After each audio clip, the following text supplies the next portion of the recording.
Don't tell me they did it again. Bow your head. Dissipate! Fallen leaves, adorn!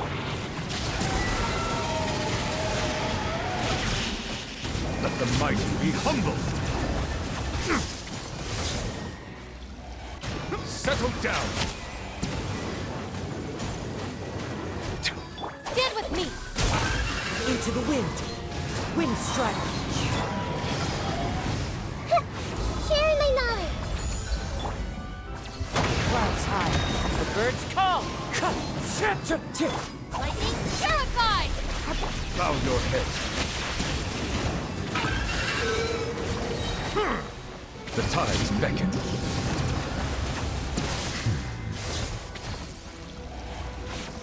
Silence! Stand with me! Wind strike! Minute to Settle down.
I want to go on a vacation with Galvani.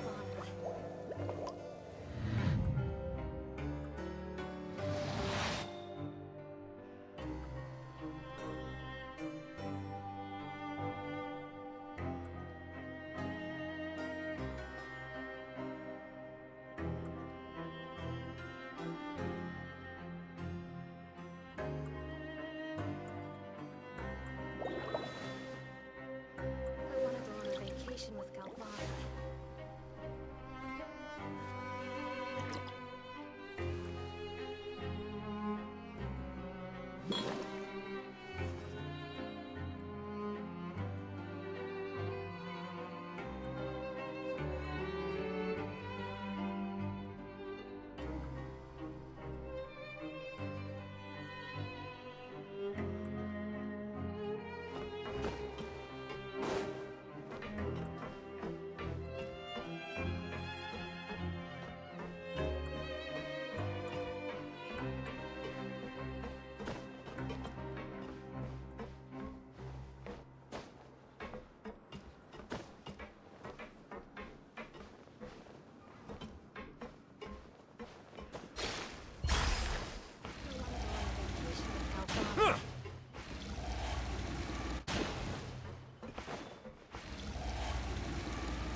Let's come up with some fun activities.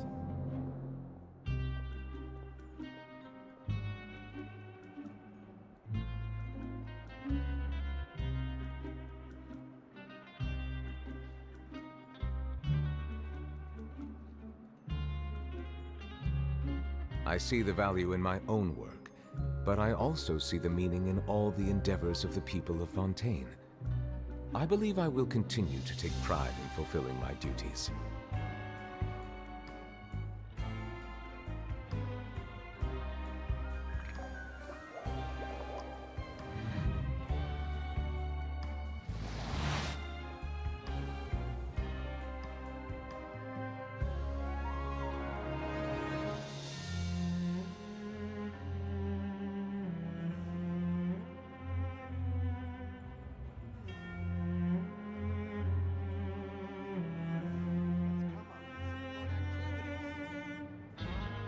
Water comes in many flavors to the discerning palate.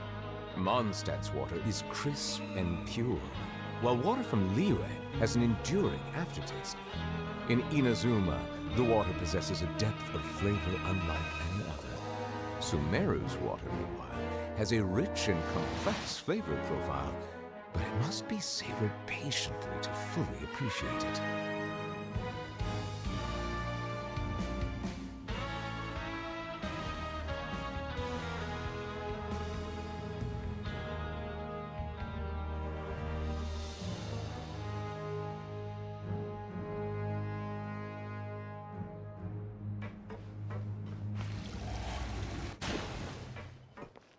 Let's come up with some fun activities.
I see the value in my own work, but I also see the meaning in all the endeavors of the people of Fontaine.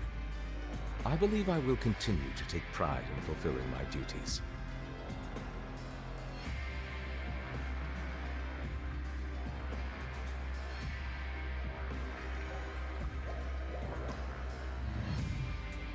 come up with some fun activities.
Water comes in many flavors to the discerning palate.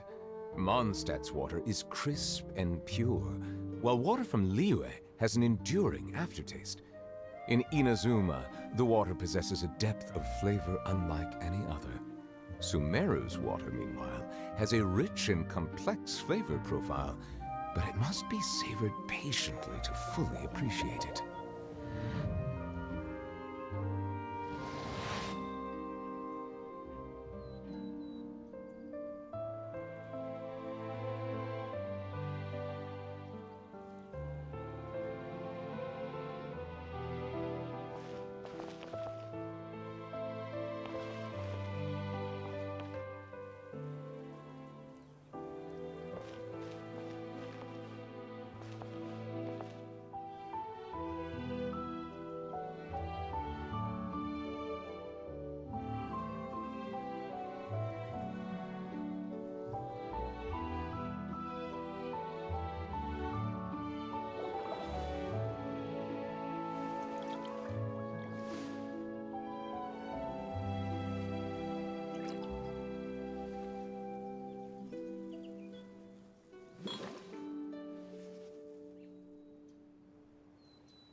I see the value in my own work, but I also see the meaning in all the endeavors of the people of Fontaine. I believe I will continue to take pride in fulfilling my duties.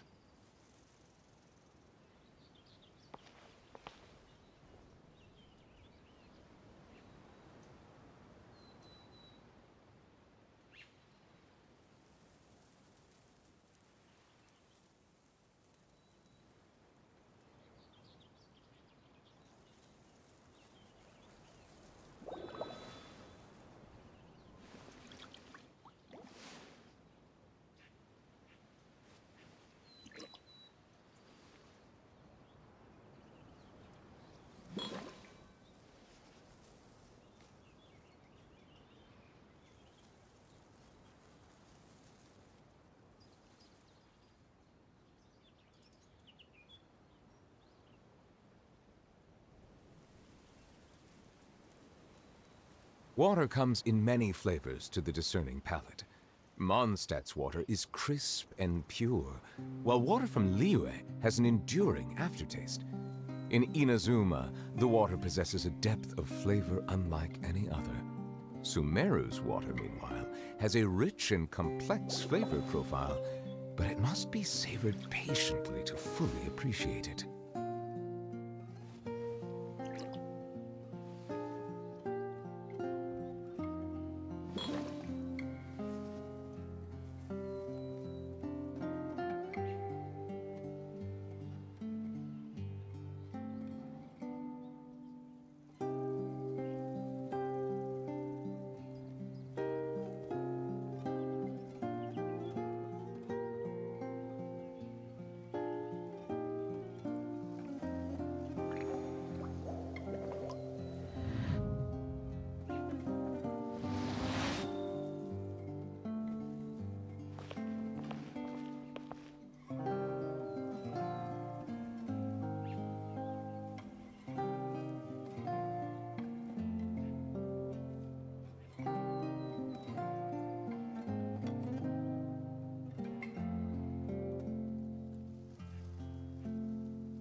I see the value in my own work, but I also see the meaning in all the endeavors of the people of Fontaine.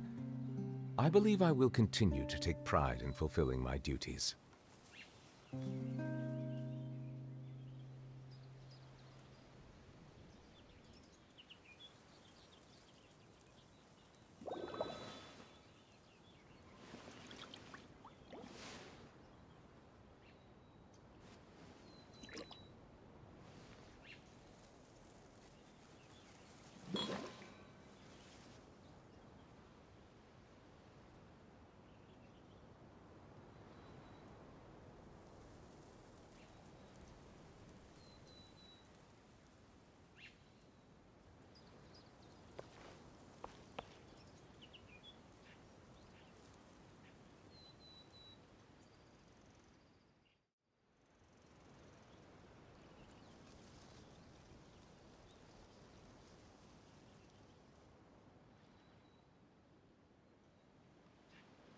Melusines are beautiful creatures.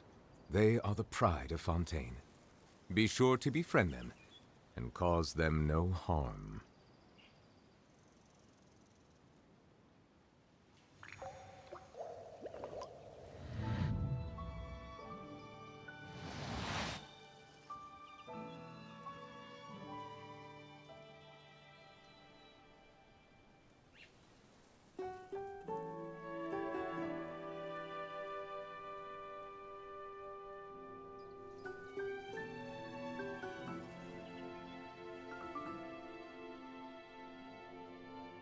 Water comes in many flavors to the discerning palate.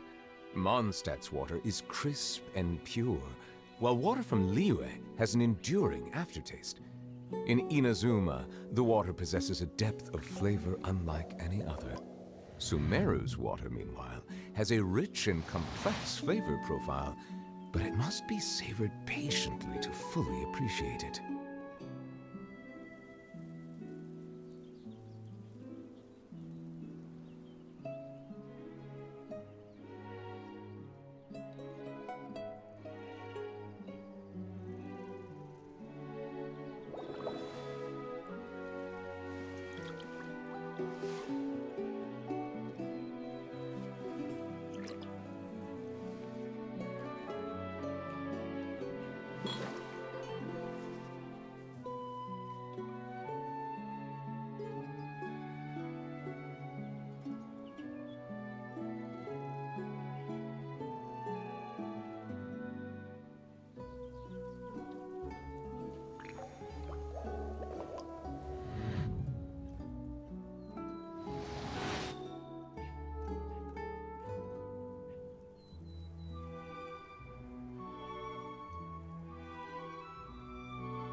Melusines are beautiful creatures.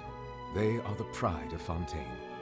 Be sure to befriend them and cause them no harm.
I see the value in my own work, but I also see the meaning in all the endeavors of the people of Fontaine.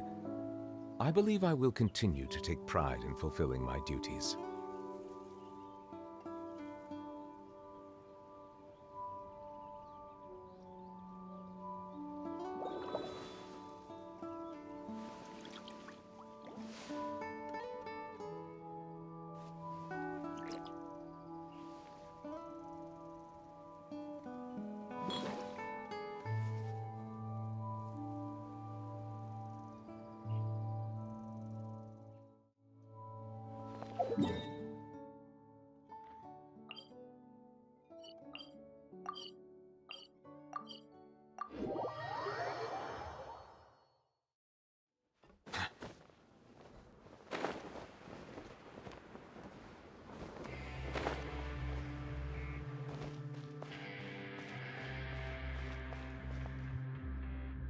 Hey, you over there. Yeah, you. Say, do you like playing card games? You know, like Genius Invocation TCG? You TCG players are like mint in the wild, literally sprouting up everywhere. Hey, come on now. What's wrong with finding fellow Invocation aficionados? Anyway, care to join me for a game? All right. No pressure. But why would you be looking for people to play Genius Invocation in a place like this? Don't people usually come here to fight? Whether you're throwing down cards or throwing punches, it's all a competition, isn't it? It's all the same in my eyes. There are lots of card players here in the fortress. When I saw you, I immediately thought, hey, even outsiders from other nations play cards. So I came over to say hi. Sure. Great! Since you've been here longer than us, you need to flex your seniority a little bit, right? Maybe you could start by telling us newcomers some stories about this place. I thought you would have already heard everything by now. All right then, did you have anything specific in mind? Or do you want me to just pick a topic? Why don't you pick? We'll let you know if we've heard it already. All right. Have you heard any strange rumors since you've arrived? Then, did you know that there are some people who are always gossiping over in the corner? There are two guys who are always skulking around in the corners of corridors gossiping. The bigger guy is Quisto, and the skinny one is Lavaroon. People call them the Bombshell Bros. I never really found their gossip very mind-blowing, and it's pretty much just the same stuff that I hear about when I'm at work every day. If you're interested, you can go talk with them. They tend to talk a lot of nonsense, but they aren't exactly bad. Good to know. Do you have anything else to tell us? Let me think. Sounds like you want to hear something a little more tantalizing. Oh, did you know that the Duke was also a convict in the fortress of Meripede before? Huh? Wait, are you serious? That's right. The Duke was an inmate just like you and me. Seems he was exiled here for committing some crime. Who knows how he ended up rising up to become the warden, though. To go from an ordinary inmate to becoming the manager of the whole place? I'm not gonna lie, I kinda respect that.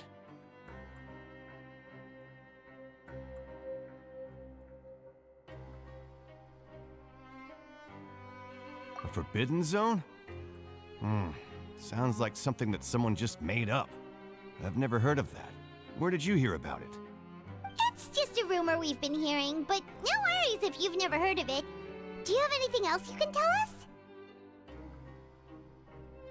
Anything else? Not that I can think of, but I'll be sure to tell you anything interesting I hear next time. You'll have to play a game of Genius Invocation with me first, though.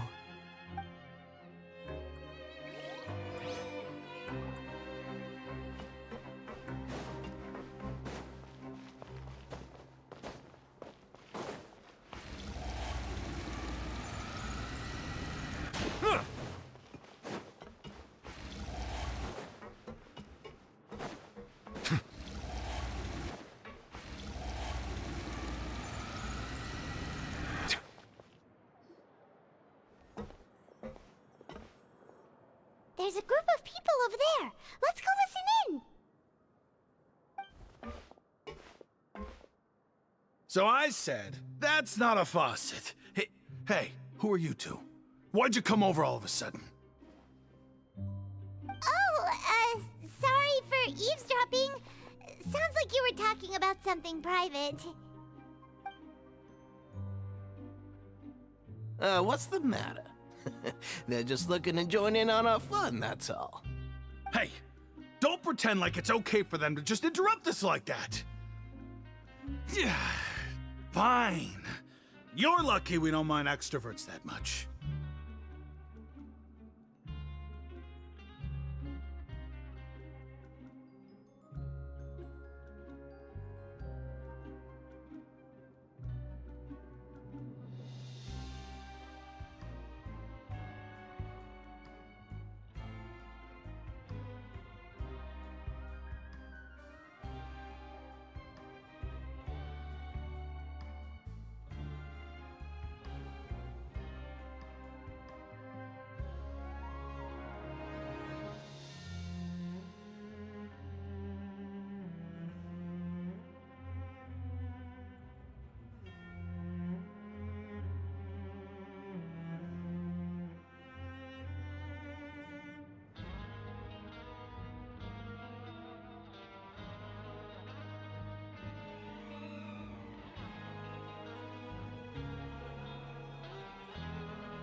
You hear that, Quisto? What nice!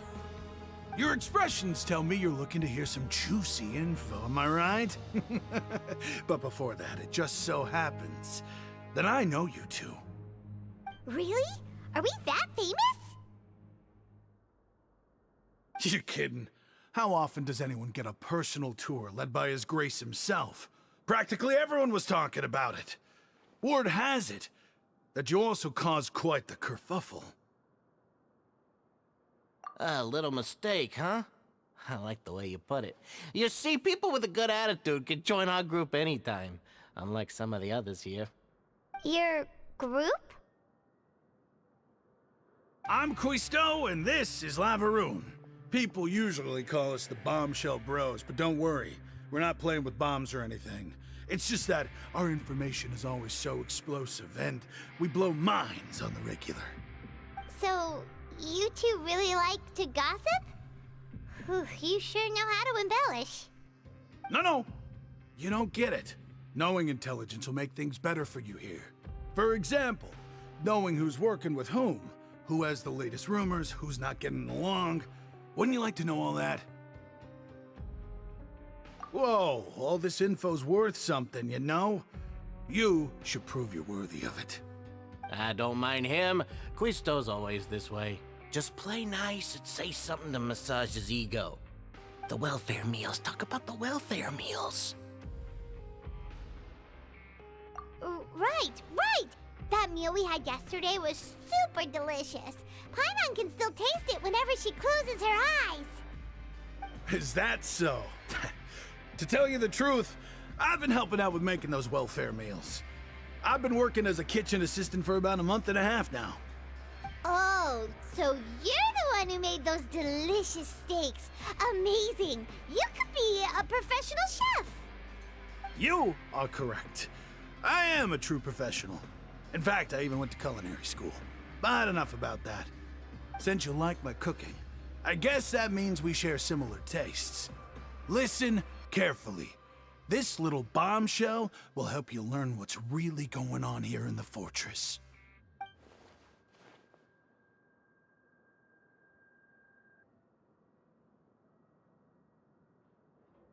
Listen, kids. The power structure within the fortress is quite complicated. The overworlders couldn't care less about us down here. We're basically dogs to them. You've already met the one person here you should never cross, the Duke, Risley. He knows more than you think. And if he doesn't care about something, then he often doesn't bother dealing with it. Those who have the Duke's attention get all kinds of special perks, even better treatment in the infirmary. I know who you mean. It's that Jurier character, right? I don't think there's anything useful about him at all. Why does he visit the infirmary practically every day? Is it normal for anyone to be going in and out of there so often?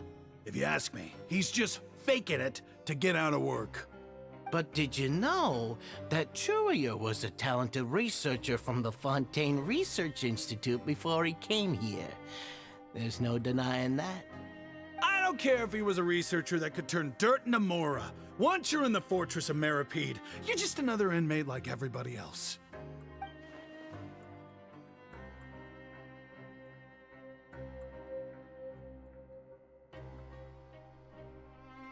Speaking of which, the last time I saw him, he was passing by in the corridor with Lorvine.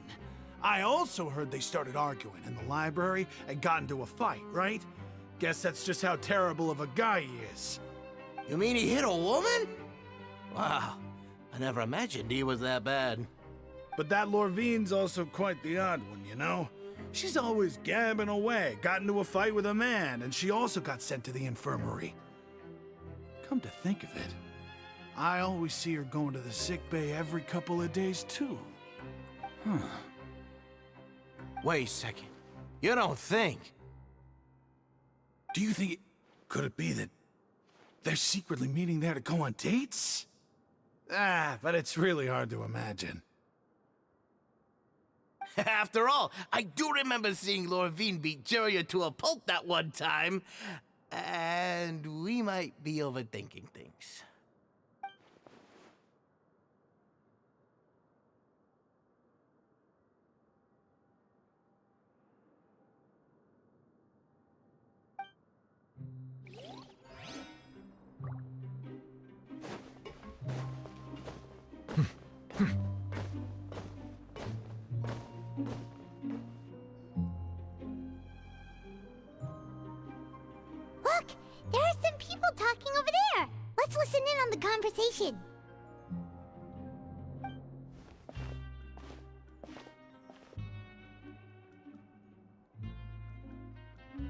If you ask me, those pompous parasites on the surface act like they're all a bunch of aristocrats. Do any of them give half a hoot about a bunch of dogs like us? Hey, speak for yourself, mate. I'm no dog. Oh, you think you're special or something? If you're here, then you're just a convict like the rest of us. I've heard that even if you're released after serving your sentence, going back to life on the surface ain't any better. Once a criminal, always a criminal. Or marked for life. I don't buy that. Hey, how cool would it be if the whole world was destroyed by a giant flood and everyone had to start over from nothing? What kind of filthy bilgewater are you spewing? I have family up there. You best shut your sewer hole with talk like that. Listen, things ain't so great on the surface, but who says that you have to leave? I've heard that you can still stay here and work even after you've served your sentence. Not bad if you ask me. Who wants to live in the ruddy overworld anyway? And what makes you think they'd want to hire someone like you? It's one of the great mysteries of the universe, how someone as useless as you is so confident. Whoa. Sounds like they're really unhappy about the overworld. Speaking of which, Paimon never heard anyone use the words overworld or underworld when we were living up there. Is it only something the inmates down here say?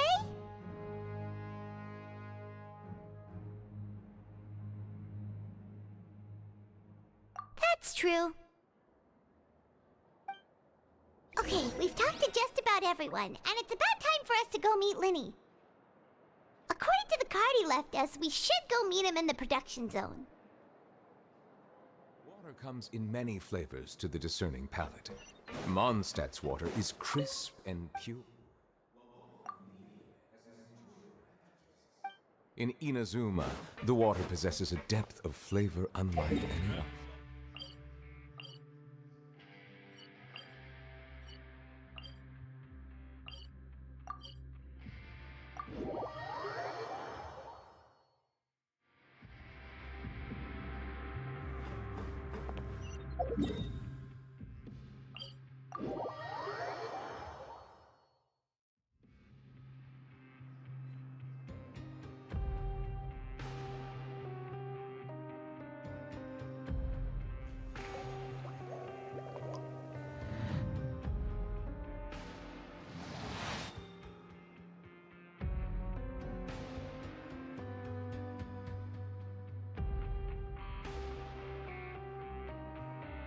I want to go on a vacation with Calvana.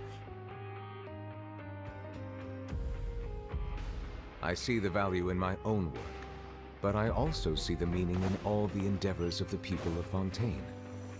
I believe I will continue to take pride in fulfilling it.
Water comes in many flavors to the discerning palate. Mondstadt's water is crisp and pure, while water from Liyue has an enduring aftertaste. In Inazuma, the water possesses a depth of flavor unlike any other. Sumeru's water, meanwhile, has a rich and complex flavor profile, but it must be savored patiently to fully appreciate it.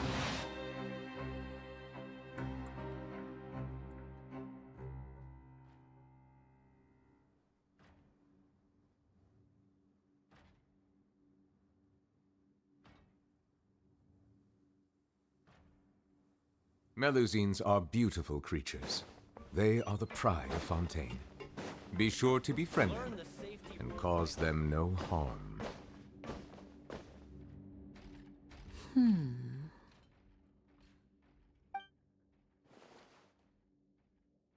Huh?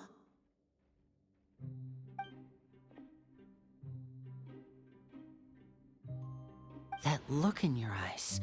You found something? Hey, this is no time to be modest. Just tell him we found a boatload of information.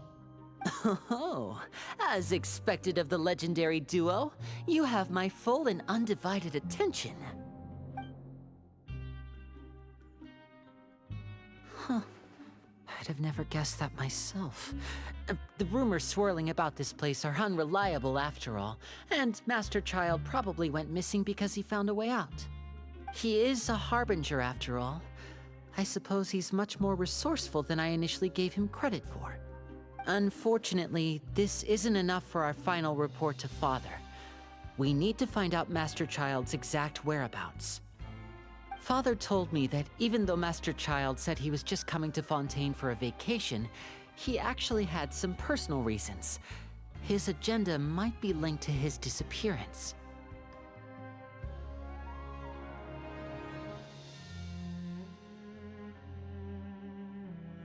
His escape route is already flooded, so we'll have to task someone with professional diving skills to chase after him.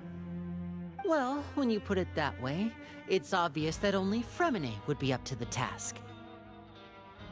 Bingo! Is he around? He's working today. Coming here as a group would have attracted too much attention. I'll talk to him about it later.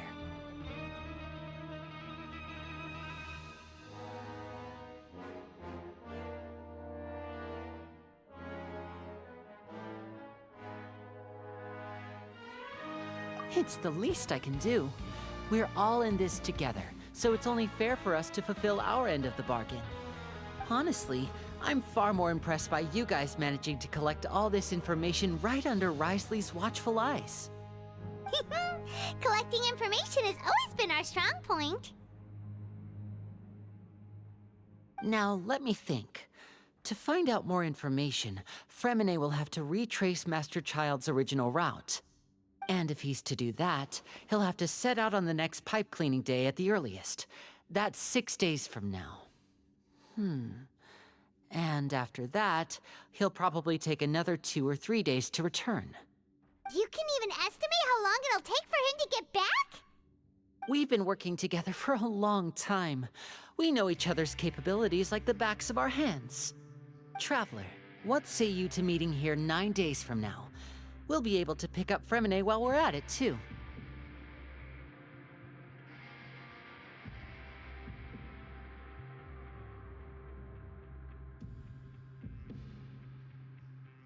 Oh, and there's just one last thing we'd like your help with.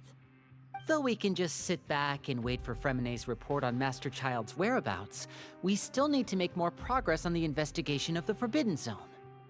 Fremine's no master of disguise. Lynette's still working on getting intel from the other areas, and I'll need to spend some time helping Fremine prepare for his diving mission. So, you are the only ones we can count on. What do you want us to do? Will it be hard? Well, I won't call it easy per se, but I think you'll be able to pull it off. Listen carefully.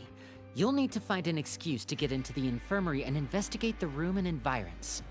You've mentioned several sketchy-looking people always meeting at the infirmary earlier, so it probably has something to do with the secret we're hoping to uncover. You've already met the head nurse, so she'll be less suspicious of you. Investigate the internal structure of the infirmary and any active dealings within, and pass those on to me alongside anything else you're able to discover. But also, there's no need to take risks. Don't forget, safety always comes first. My apologies. I just started rambling out of habit. It was almost as if I was talking to my younger sister. But that's not a bad thing, right?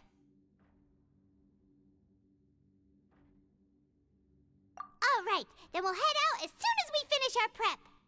Let's go our separate ways for now, then. Don't forget, we meet here again in 9 days. Stay safe.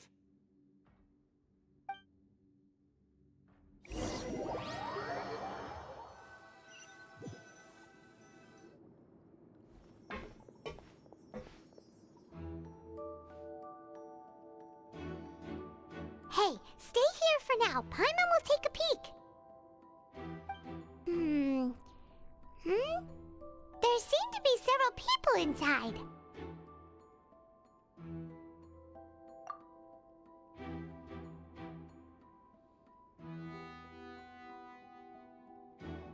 Right. I feel like It's not impossible. Oh.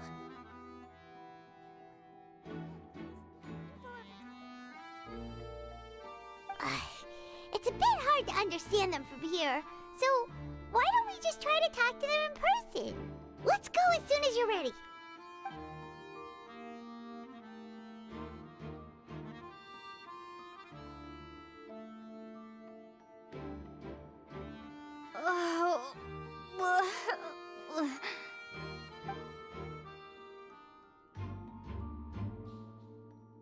Someone, please help! She's sick!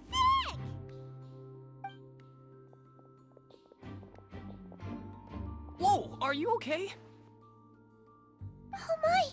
What's wrong, little one? There's no need to panic. Take a deep breath before you begin. The traveler started complaining of a stomachache, and then nausea, and then collapsed onto the ground. Paimon doesn't know what to do! Freezing limbs, twitching fingers, and pale complexion? Could it be poison? Let me take a look.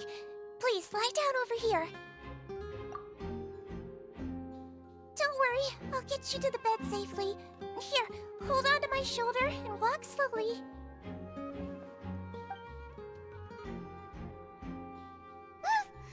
You can do it, Traveler!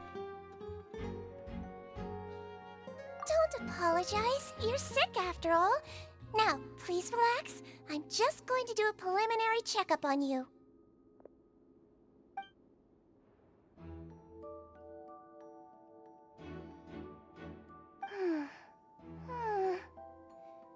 I see now. My checkup has confirmed that she's not in any mortal danger.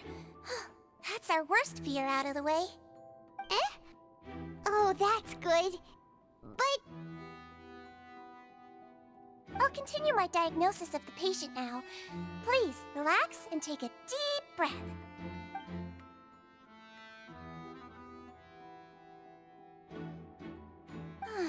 Don't sense serious damage to your organs either. Does it hurt when I press here? And here? Huh? But based on my initial checkup, there shouldn't be a problem here. How strange.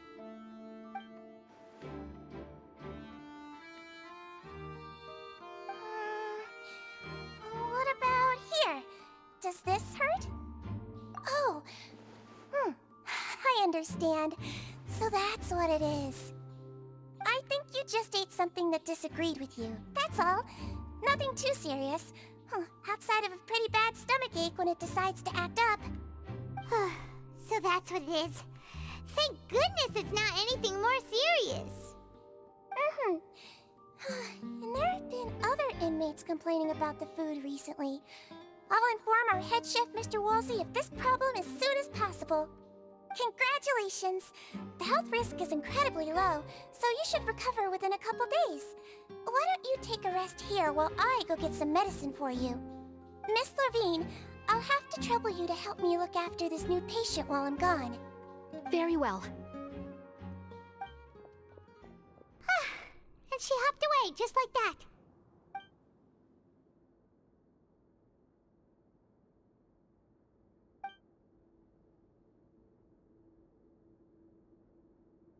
Hello. So how are you feeling now?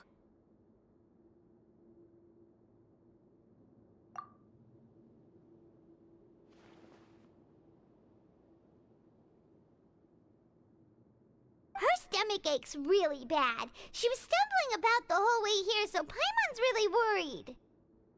If Miss Sijuin says it's not a serious problem, then there's no need to worry. She's the best medic we've got down here. But it also looks like she's the only medic you've got down here. Well, that's true. What do you mean, that's true? That's really misrepresenting the situation. Of course I can't speak for the whole fortress, but it's not like everyone imprisoned here is useless, you know? Though they may have committed crimes and gotten locked up here as a result, they still know a thing or two about medicine, and they help Miss Sijuin take care of the sick and injured. Yeah, you're right. But did you have to lecture me about it in front of another patient? Aren't you a patient too? Where did all your energy come from? That's correct. Sorry, I got a bit ahead of myself. Are you two also sick? We've been sick a while. I come back every once in a while for checkups, and to pick up the medicines Miss Sijuin prescribes for us. That's just the nature of chronic illnesses. As for her... you could say she fancies herself as Miss Sijuin's capable helper because she learned a bit of medical knowledge ages ago. Please watch your mouth, Mr. Jurier. Don't forget that you are the primary reason I have frequent heart palpitations. Hey, don't start arguing now! Please, keep it civil at least.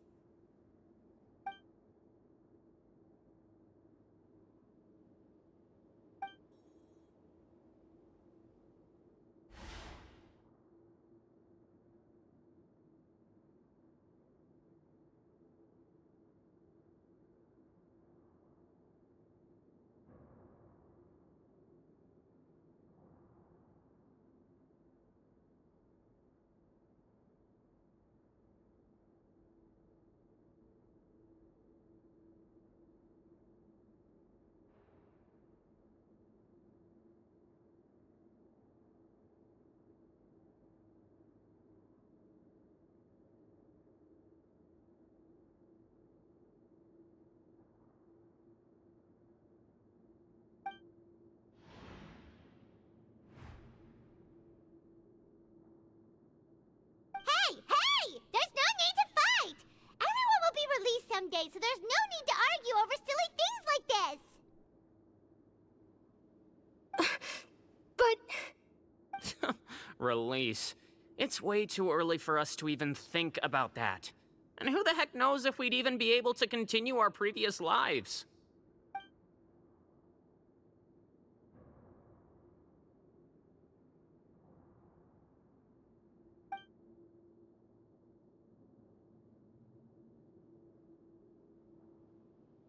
Please allow me to end this boring and useless conversation.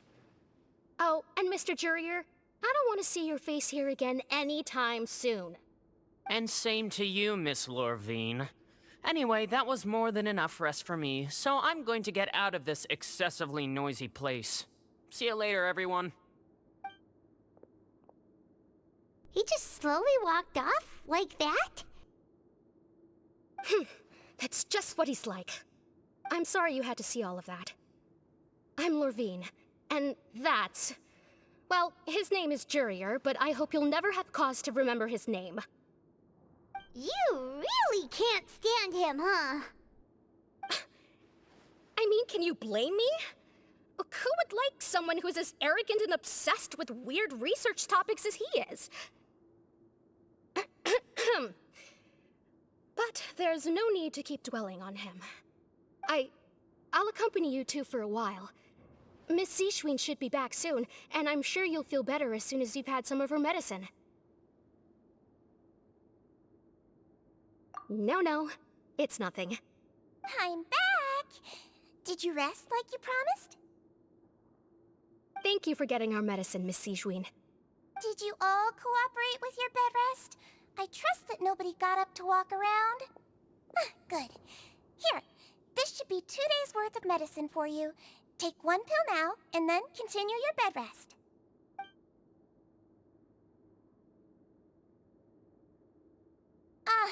Miss Levine, I left in a bit of a hurry just now.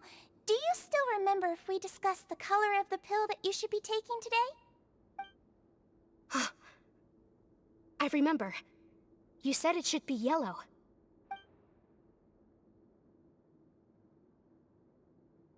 Yellow, huh? I understand. These are yours. Please, make sure to go to bed early after taking them tonight. You'll benefit from a good night's sleep. All right, then I'll also be on my way now. I hope you feel better soon, too. See ya! I'm going to fill out your medical record now. You're widely known as the Traveler, right? I just want to double-check a few details, if that's all right with you. Those two made quite the commotion just now, so why don't we let the Traveler rest? Paimon can answer the questions instead. So her primary symptoms are abdominal pain, with secondary symptoms of nausea. Is there anything else? That's it. All right then. Is there anything we should know besides to take the meds?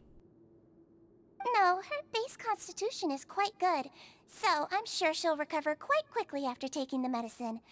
Please, make sure to stick to bland or less stimulating foods, and don't stay up too late at night. Got it. Paimon will hold the Traveler to that for sure.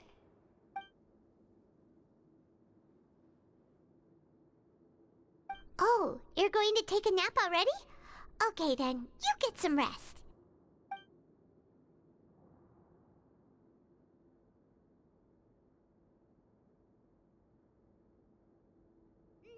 We've been to lots of places together. She may look a bit under the weather now, but she's actually super strong. So you're the best of companions. Well, don't worry, she'll recover soon.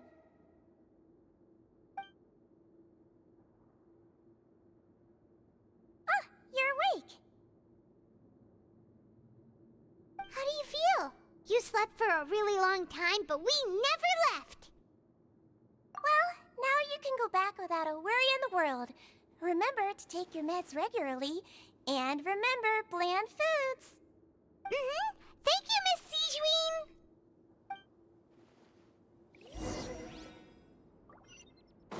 Seems like a lot of people have been coming down with an upset stomach lately.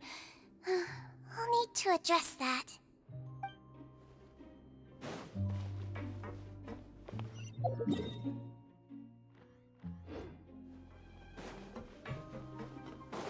Kids these days, you just can't rely.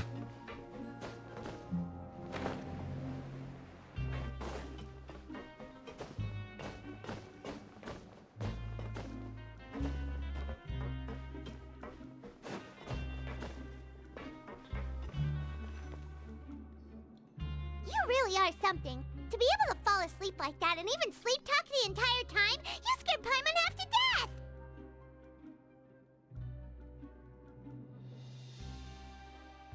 No, but you kept mumbling things along the lines of, Pyron, go take my grilled fish and put down the Adeptus Temptation now! Paimon talked with Sijouin the entire time you were asleep. She seems like she's just a sincere nurse, and Paimon didn't notice anything unusual in the room. Are you sure we're not going off track with the infirmary?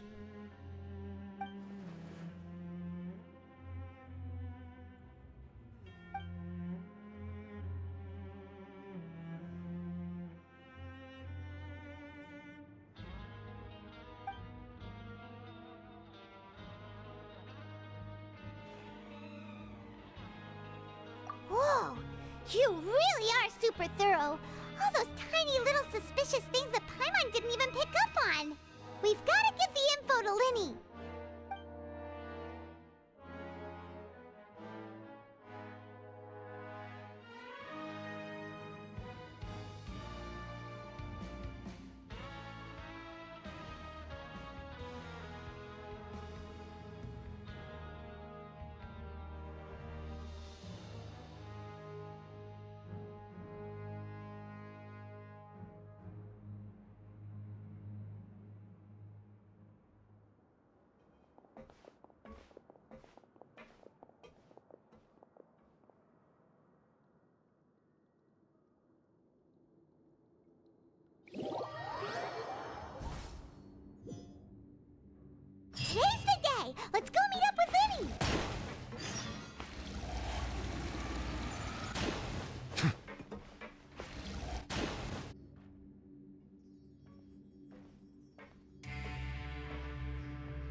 Hmm?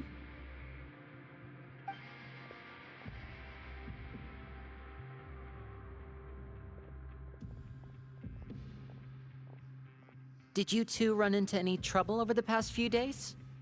No, we just worked our shifts according to the schedule. Nothing weird happened. That's good. That means you didn't raise any suspicions when you infiltrated the infirmary. We've taken a look at the slip you've sent. Fremine successfully left the grounds via the pipes 2 days ago, and as of last night, Lynette has also infiltrated the infirmary after faking an illness. Wait, why is she getting involved as well? You already went above and beyond when you scoped out the infirmary. To put it more bluntly, even if we were to view that as something you did in exchange for Fremine's help, you've already done more than enough. Infiltrating a guarded stronghold is a different kind of job from a one-off investigation. We want to avoid using the same faces over and over and reduce the amount of suspicion that will fall on any given person. Lynette also felt like you have already taken the first step for us, so she should be the one to finish the job. So that's what Lynette thinks. Oh, Paimon hopes everything's going well for her.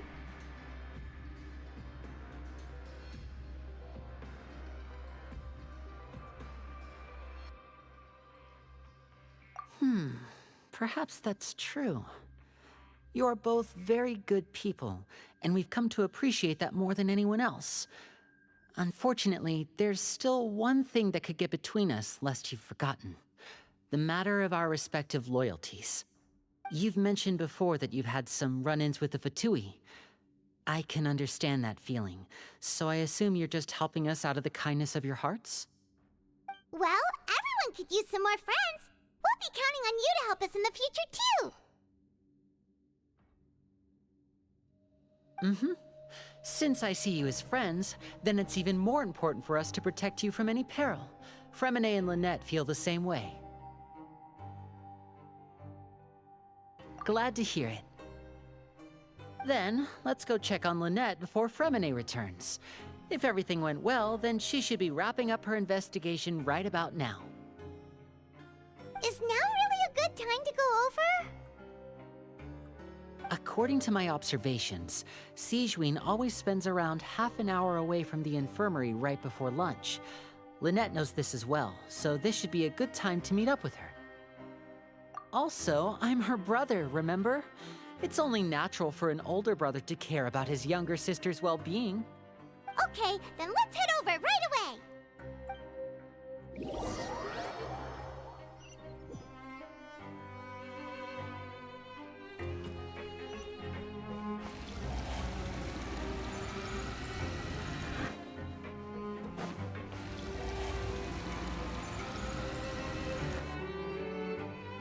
Lynette should be here right now. Huh. Strange. Lynette? As expected, Sigewinne isn't here, but why isn't Lynette here? No, Lynette rarely deviates from the plan. We agreed that if she were to make changes on the fly, she'd find a way to let me know. Unless... Let's see if there are any clues around here. We can look while we wait for her. Who knows? Maybe she'll be back soon. Okay.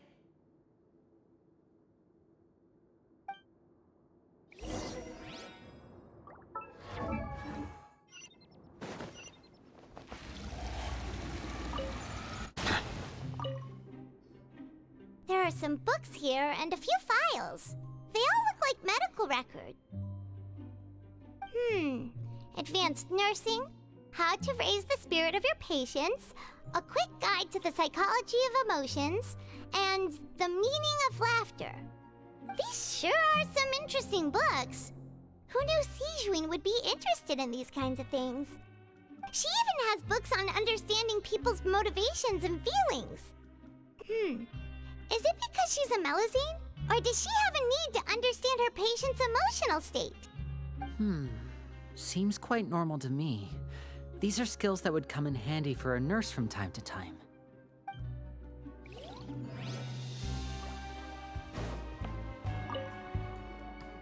none of the beds have any signs of having been slept in. Except that one over there. That's the one Lynette must have used, right? You said she was pretending to be sick. Mm-hmm. She would have said her migraine was having a particularly bad flare-up. Generally speaking, the head nurse would then ask her to lie down and rest, while she left to retrieve the medication. Which means, either the head nurse didn't return the entire time from when Lynette laid down up until she left the bed, or the nurse intentionally left it this way.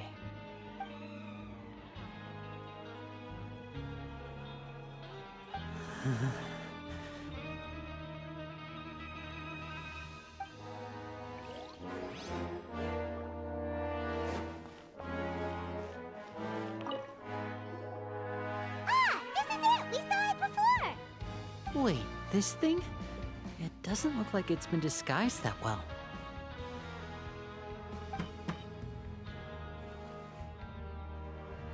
The space behind it is empty. From its size, I don't think it's an entrance that is meant to be taken apart. There's probably a mechanism around here somewhere. Could Lynette have tried to get inside? But if that's the case, she would have contacted me for sure.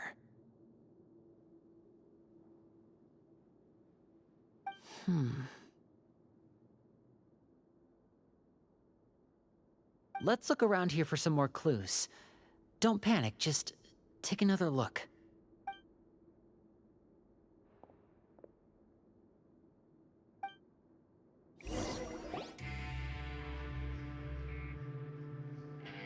Hey, you guys, there's a slip of paper over here! A slip of paper? It's right over here, and there's a bunch written on it too. It reads, "Out of respect for your usual practices, I'll use a piece of paper or card as the medium to pass on my message. You may consider this as me giving you my best regards." This is... Is that all? The back. This is...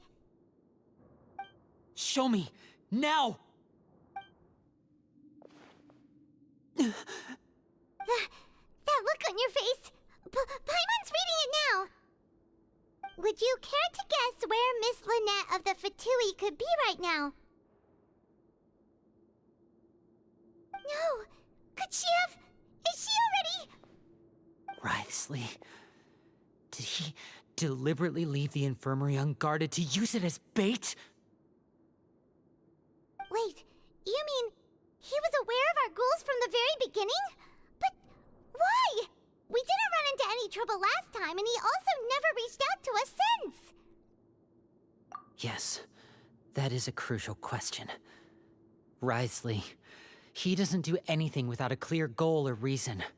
So this means he had no concerns about your activities from the very beginning. You're not from the same camp as us. You were sent down here by Neuvillette, so you have no conflict of interest with Wriothesley. We're a completely different story, though.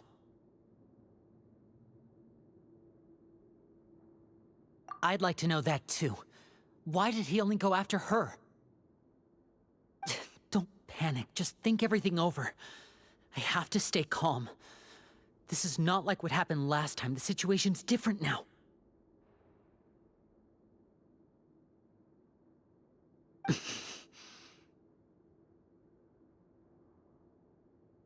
Wait, you're right. Wait, but that means... The fact that Fremine was able to leave the grounds, could Wriothesley have let him go as well? But what does he gain by letting Fremine leave like that?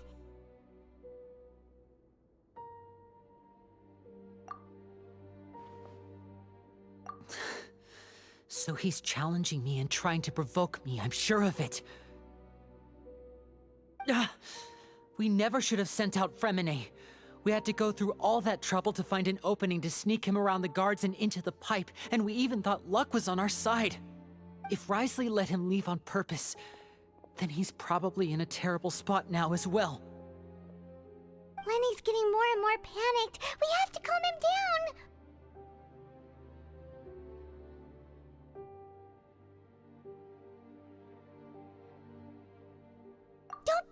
Miss Linny. Fremine wouldn't have left if we hadn't told you about Child. That was our fault. No. I'm the leader of this operation, and I'm the one responsible for this team. I was the one who failed to protect them. I'll go talk to Risley. Hey, don't be reckless! Traveler, please talk some sense into him. I simply cannot allow Lynette to be abducted again. I have to go. I'll find a way to get them back! He's rushed out the door! After him!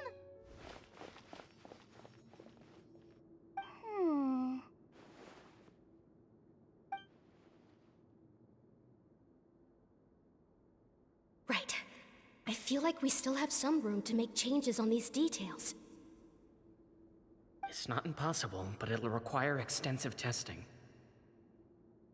Is that so? Very well. Then please be mindful of the time.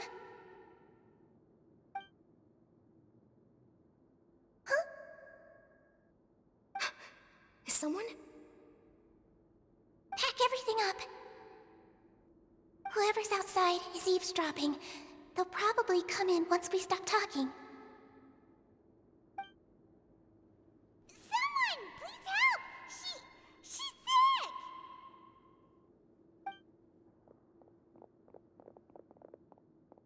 Whoa, are you okay? These two. As expected, they've already found this place. Oh, they are quite sharp. What a delightful turn of events. I like smart people, but I also like playing dumb. I like the feeling of being trusted. Oh my! What's wrong, little one? There's no need to panic. Take a deep breath before you begin. Being able to read human expressions is quite the useful skill. Wait! It's no use. We have to catch up to him. Stacy, you just can't. He's already out of sight. How is he so fast? Let's go head him off at Risley's office.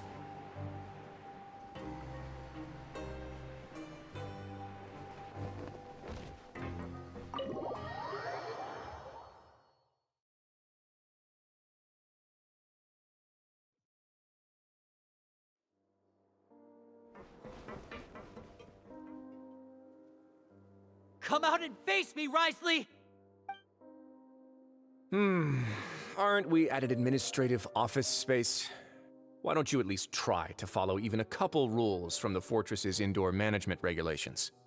What did you do to my sister? I ran into the young miss at the infirmary.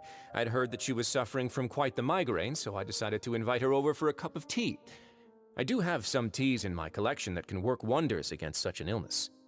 Stop joking around! Where did you take my siblings?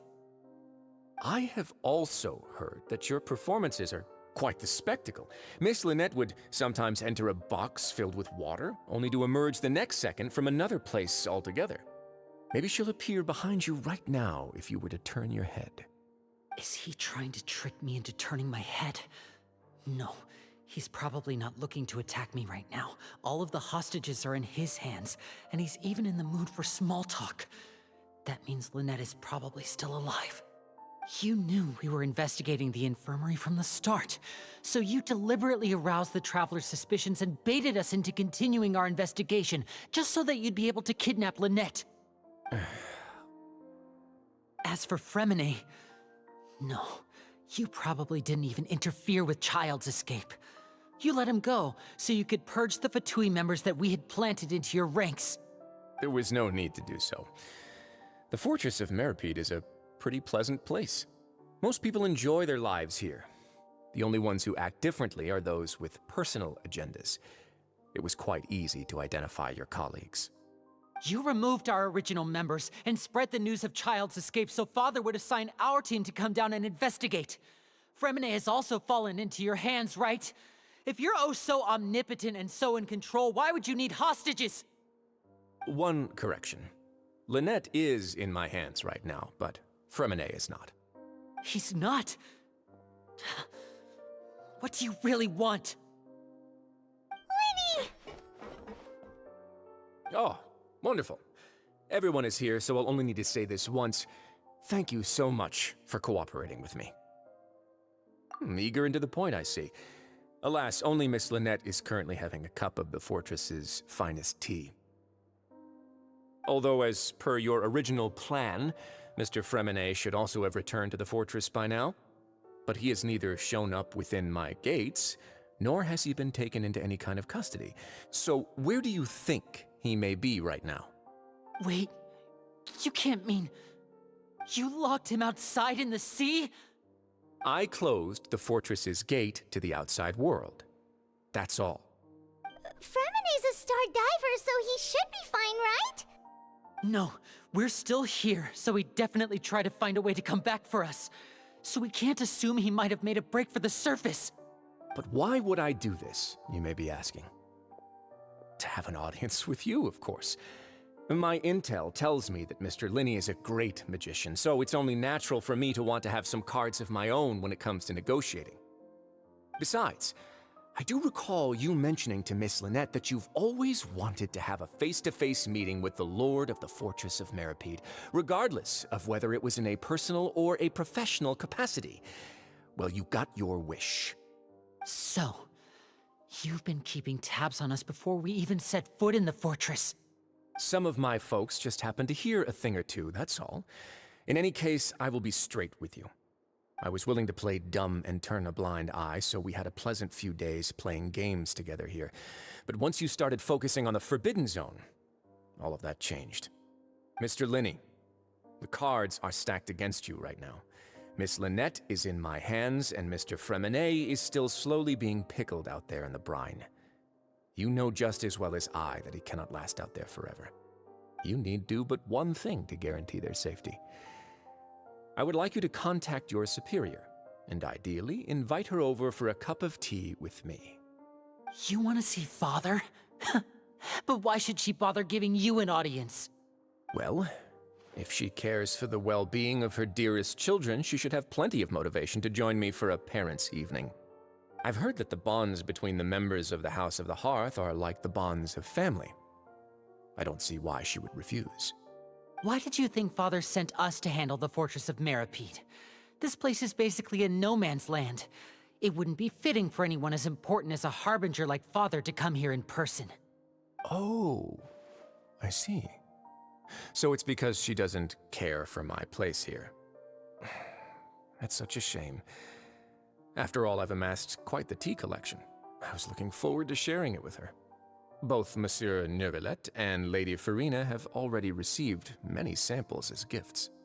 Was this the extent of your master plan to get to Father?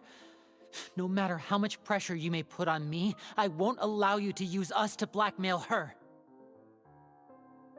You people really are difficult to get along with.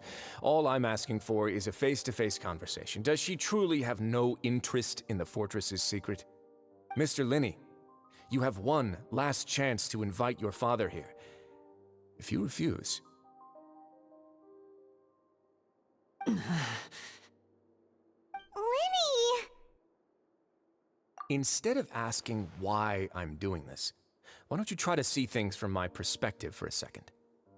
From the very beginning, the Fatui has been actively infiltrating my fortress. I gave you a warning by cutting off the first few operatives I found, but that only caused you to double down. Had you given up on the fortress then and there, I'd have no reason to want to talk. Mr. Fremine left the fortress on his own, and Miss Lynette tried to pry out my secrets right in front of me. No matter how you look at it, the responsibility for this falls on you. I shouldn't ask Father to do anything because of us. 6, 5... Wait, 2, 1. Time's up. It really is a shame, Mr. Linney. Risley! Negotiations have broken down. Please leave, ladies and gentlemen. It's time for my afternoon tea. Yeah, listen to the Traveler. If you can't talk to Linney, can you at least talk to us? You do realize that I'm only letting you go because of Neuvillette, yes? You're here helping him out, and I've already done my best to stay out of your way. But that doesn't mean you can just do whatever you want. The fortress may be small and remote, but it still has its own set of laws.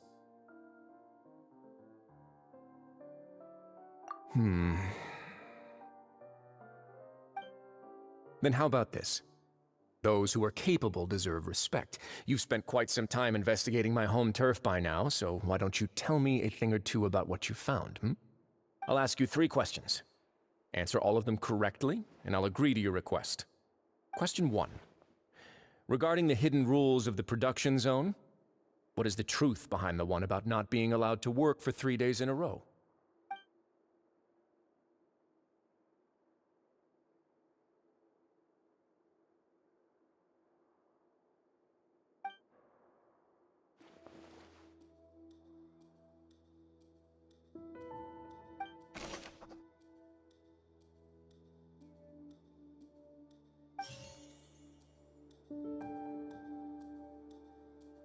I've been told that the infirmary is always empty for the Fonta promoter has been struck. According to Collins, the pancreation... The research note said that the Melusine race... Fonta's internal reports suggest that they're starting a new trial of an unnamed and unpackaged product. We often see Miss Sijuin observing the prisoners at work near their production zone. It seems...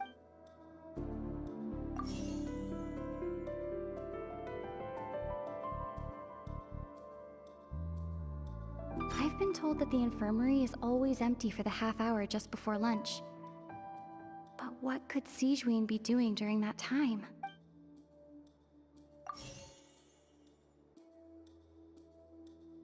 The Fonta promoter has been struggling because he doesn't recognize the real value of coupons. Meanwhile, the Duke believes that only idiots who don't understand the value of coupons would spend them on Fonta. The research note said that the Melusine race perceives the world very differently from humans.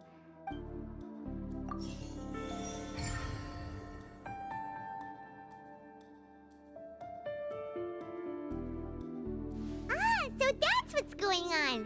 Paimon understands it now. Who would have guessed? The hidden rule of the production zone. People are not supposed to work 3 days in a row, and if they do, they'll get strange meat in their welfare meal. At first, we thought this strange meat must have something to do with the people who disappeared, but in reality, they were all prepared by Sijuin, the head nurse. She often visits the production zone to observe the workers' health and makes a note of anyone who has worn themselves out after 3 full days of work. Out of her sense of duty as the head nurse, as well as her genuine concern for the workers' health, Sijuin visits the cafeteria right before lunch and cooks an extra dish for those who can use the stamina boost. Sijuin has only the best intentions with her surprise gift and doesn't want anyone to find out about what she does. However, unfortunately, Melusines as a race perceive the world differently from humans, and their sense of aesthetics is even more alien to us.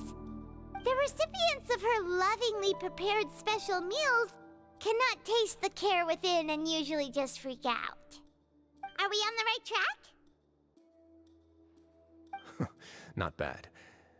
You've uncovered Sijuin's secret and even guessed her intentions correctly as well. It's nice to know that her efforts have not gone unacknowledged. All right, now for my next question. There are also some hidden rules in the Pancration Ring, including the one that you're not allowed to support both sides of a fight. Why is that?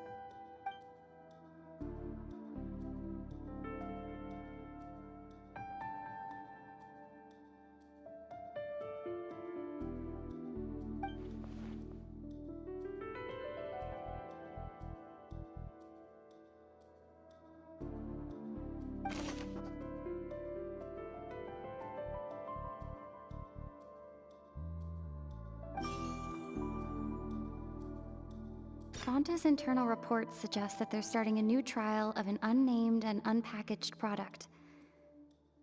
But the product has to undergo a trial because, according to Collins, the Pancration tournament only took place because the Fanta company sponsored it.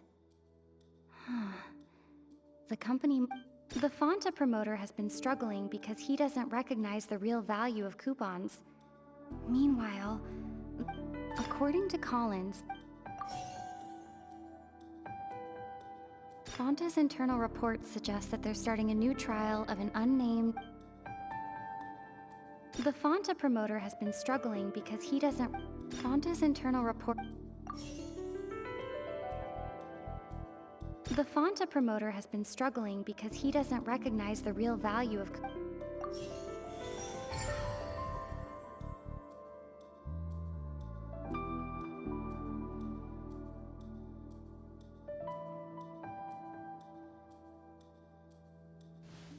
Paimon gets this rule too now, so there really was nothing to be afraid of.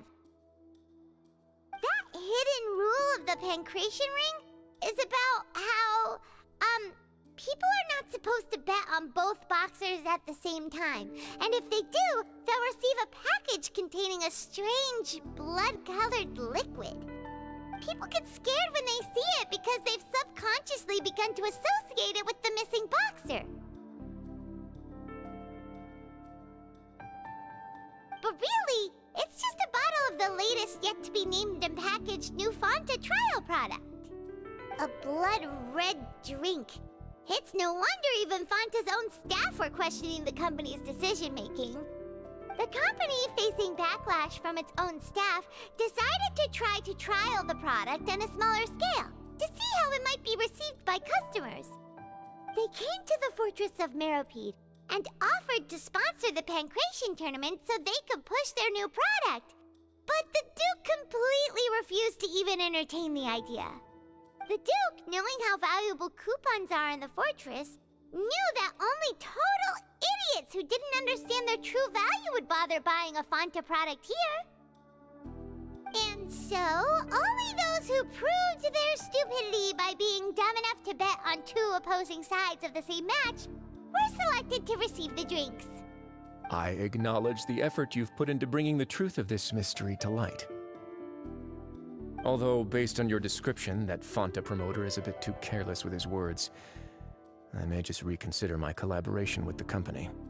All right, and here's the final question. What's the secret behind our head nurse and all of her patients in the infirmary? Stop your cruel and pointless games, Risley! You know that we haven't finished our investigation, so there's no way we can answer the last question. The thought of sparing Lynette and Fremine never— You'll pay for this! Ah! Lenny, are you alright? Oh, close one. I owe you, Sigewinne. That was a fantastic shot. It was nothing, Your Grace. Sigewinne? Though this gun may look like a toy, it's actually fully functional, as I just demonstrated. Sigewinne... You... Not at all. I am merely a resident of the fortress, and thus protecting it is my duty. When Monsieur Neuvillette asked me to come here, he told me that my job would be to take care of the well-being of everyone here. I am merely discharging my duties. But if you mean what you just said, then isn't Linny someone you should be looking after as well? Isn't he a resident here just like the rest of us? But I really am just doing what Monsieur Neuvillette told me to do. Everything I did, I've done to protect them. Had I not, they would be in far more dire straits right now. His Grace knows it too, right? Your Grace? Mind proving my innocence to them? My dear Sigewinne, whatever shall I do with you? Would it have killed you to just wait another minute or two? Well, it's nearly time after all. The way you do things can be truly frustrating sometimes, Your Grace. I figured I should try to talk some sense into you. What are you talking about? What time? Take me if you want. Let them go. How touching. Can you just give me one more minute? Don't be like that, Your Grace. All right, everyone, calm down.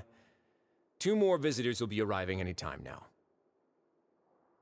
I'll go get a cup of tea. Miss Sigewinne, I leave Miss Lynette in your care.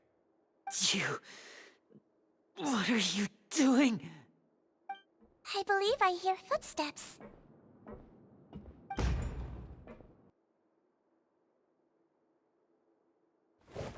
Some space, please. Ah, Miss Clarande. My door. Fremine...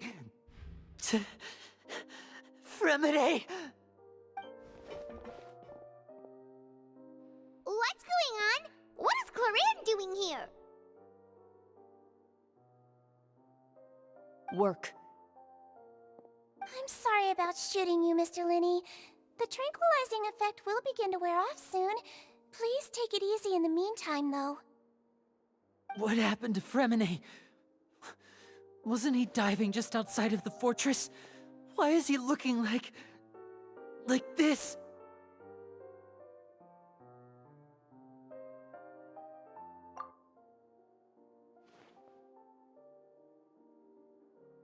A flushed face, an accelerated pulse.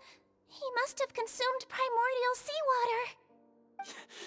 What did you say? Please, make some space. I'll need to give Mr. Fremine a more thorough checkup. Your Grace, I'll leave the rest to you. I'll talk to Clarande while you get Fremine to where he needs to be. Everything else can wait.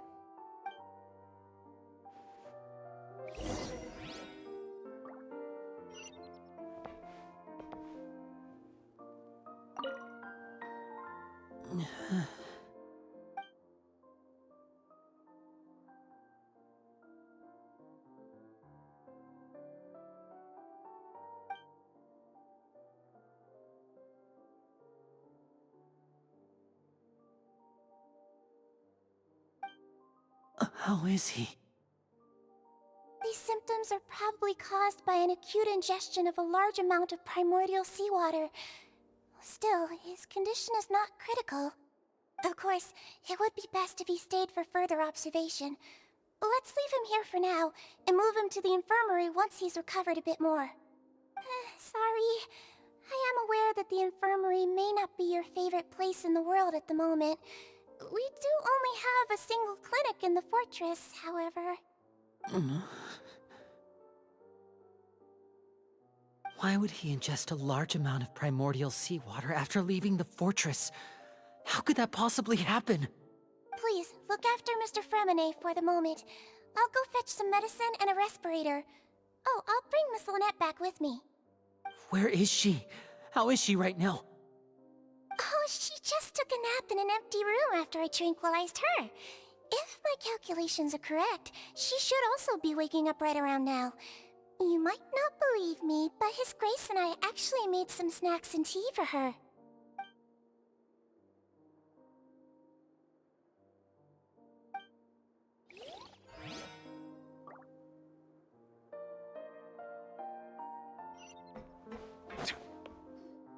What's that look on your face? I thought I made good time on the way back. Oh, I'm just admiring your punctuality.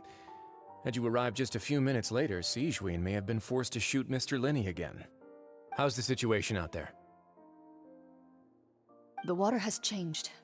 It's pretty much as expected. The concentration of primordial seawater has increased significantly. I was only out there a short time, so it wasn't too bad.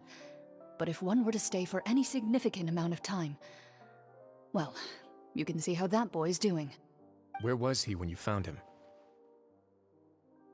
The abandoned zone at the end of the pipes. A good distance into the water. Closer than I thought. He must have recognized it early on and tried desperately to swim back. Locking the door was necessary. I don't think we could have saved two. Well, I did try to convince him that I had my reasons. Never seems to work, though. It would probably work on Neuvillette. He has a knack for picking out who had good intentions, even when the outcomes were all terrible. It's a bad sign if you're having to plead your case to Neuvillette. Want some tea? Not particularly. If you want to drink some that badly, just say so. Fine, I'd like to get some tea. Want me to get you a cup too, since I've already made it? Might as well then, I suppose. Actually, do you have a towel? I would like to dry my hair.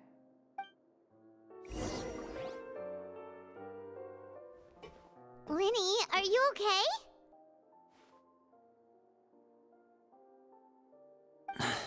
I'll be fine. They're all here now. Don't worry about me. Are you sure? You don't look alright. My hands and feet are still a bit weak, but that's probably just the residual effects of the tranquilizer shot. I'm back, everyone. Lenny! Oh, Traveler, Paimon, you're here too.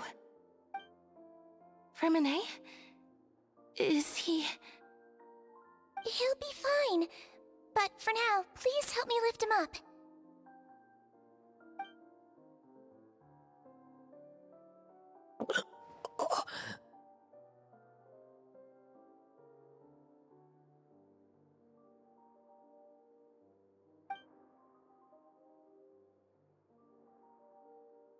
His breathing's beginning to slow down. Give me a hand and help me get him to the infirmary. Yeah, I'll take him from this side. Lynette, together? On it. Traveler, you seem pretty worried about him. Want to come with us?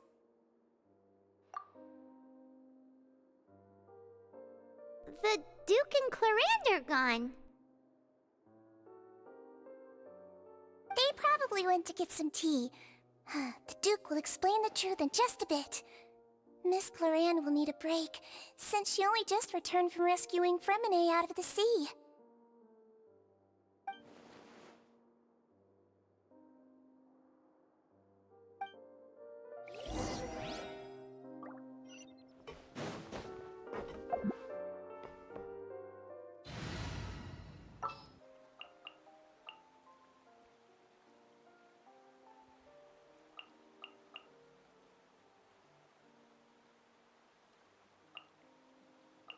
A walk would be nice.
He's awake! Freminet, how do you feel? Linny... Lynette... We're all here. Where... am I? The infirmary, at the Fortress of Meripede, Mr. Freminet, and you are no longer in any danger. How do you feel? Don't push yourself if you're not feeling up to it. Traveler... Paimon... It's been so long. The sea! There's something wrong with the seawater. Shh, it's okay. We can talk about it after you've recovered. No, listen to me. This is really serious. There's primordial seawater mixed into the regular seawater. I don't know why it's there, but no one should touch it. Pipes... Right, the pipes. It's all coming back to me now.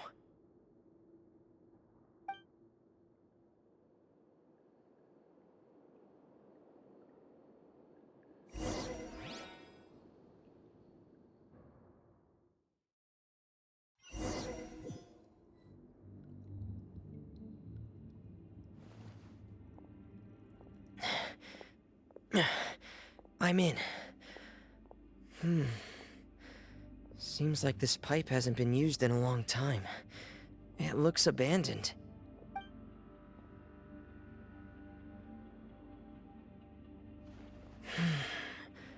Where could Master Child be?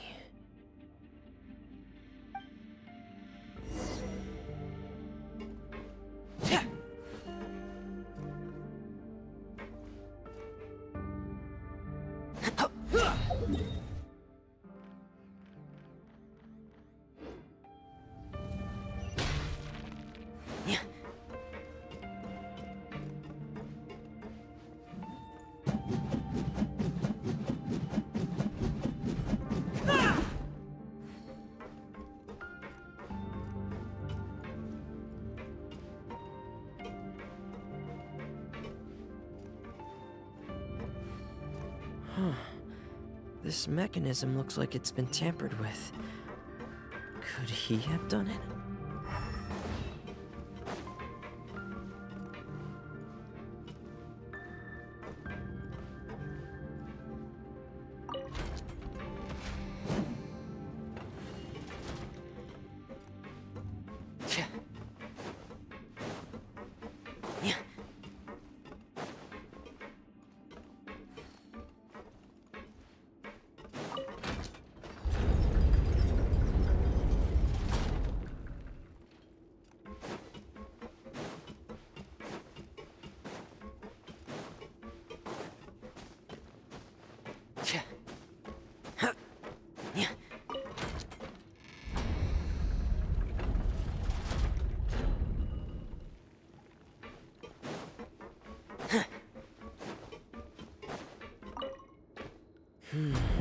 It's getting stuck on something.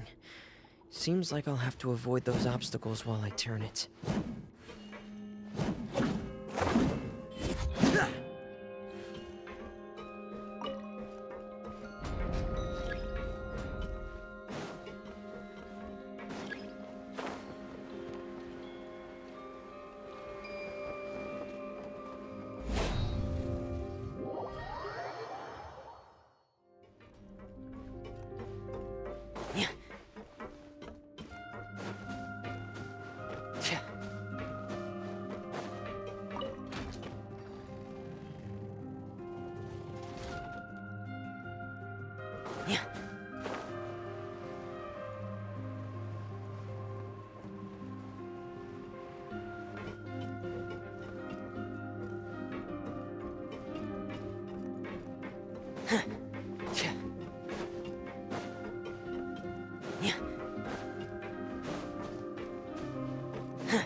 This is where the water starts.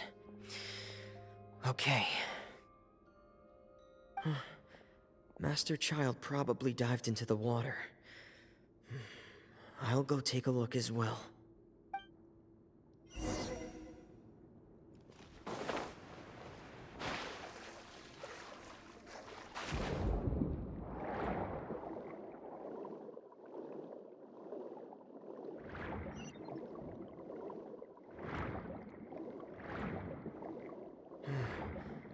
The vegetation here is a bit more sparse.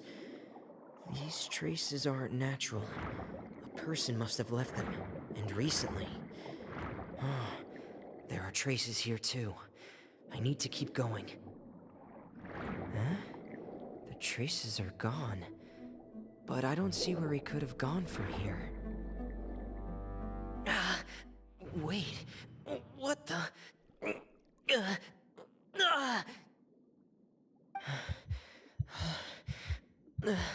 My heart is racing, and it's getting harder and harder to breathe. What's going on?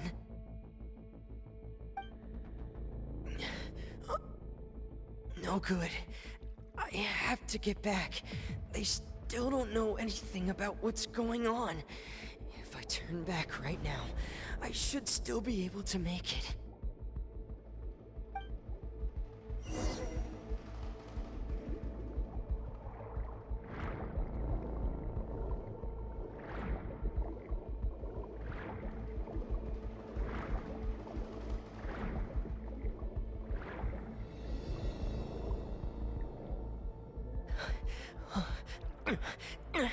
I can't die here.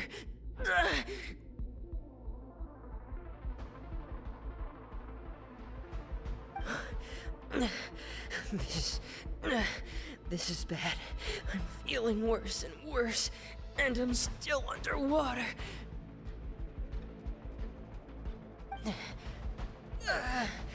I have to push on.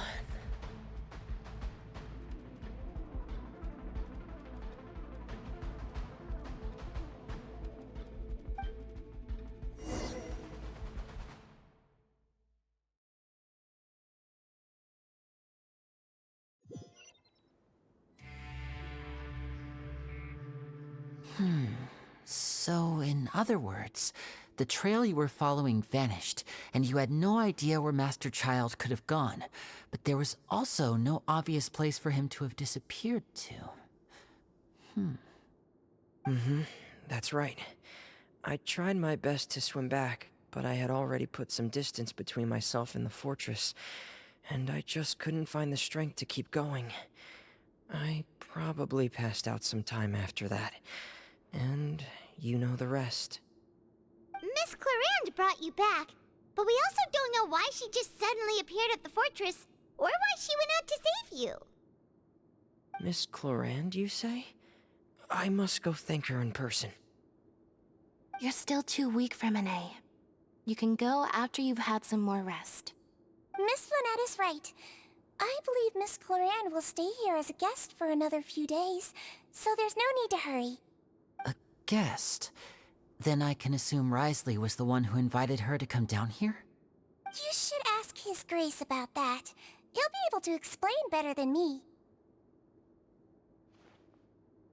Yeah, it's about time he actually told us what's going on. Wanna come with us, Lenny? No, please go on without me. I don't want to leave just yet. Lenny. The logical part of my brain is aware that we're safe right now, but I still can't bring myself to leave. Both of you are just in danger. Understood. Then let's just sit together for a while. In that case, I'll leave the infirmary to you. The Traveler and I are going to head out for now. As long as you stay in here, I don't think you'll be disturbed. Thank you.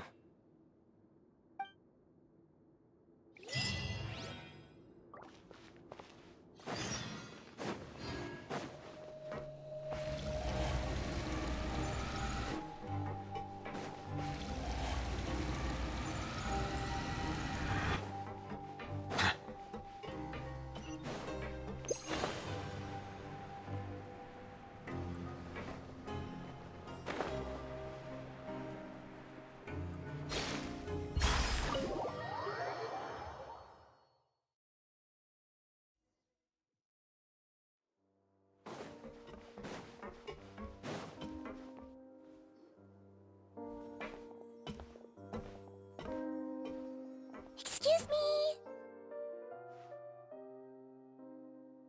I take it Mr. Fremenet's condition has stabilized? Of course. I wouldn't have left the infirmary otherwise. I've been expecting those two, but might I inquire as to the purpose of your visit, Miss Siegewien? I wanted to check up on Miss Clarande. How are you feeling? Mostly fine, I think. If you don't mind, I'd like to perform another quick physical exam. It'll just take a few minutes. All right. Thank you for looking out for me. I'll take my leave for now, then. Well, want to explain yourself, Risley? Of course, but I'm not partial to the word choice of explain. How about enlighten?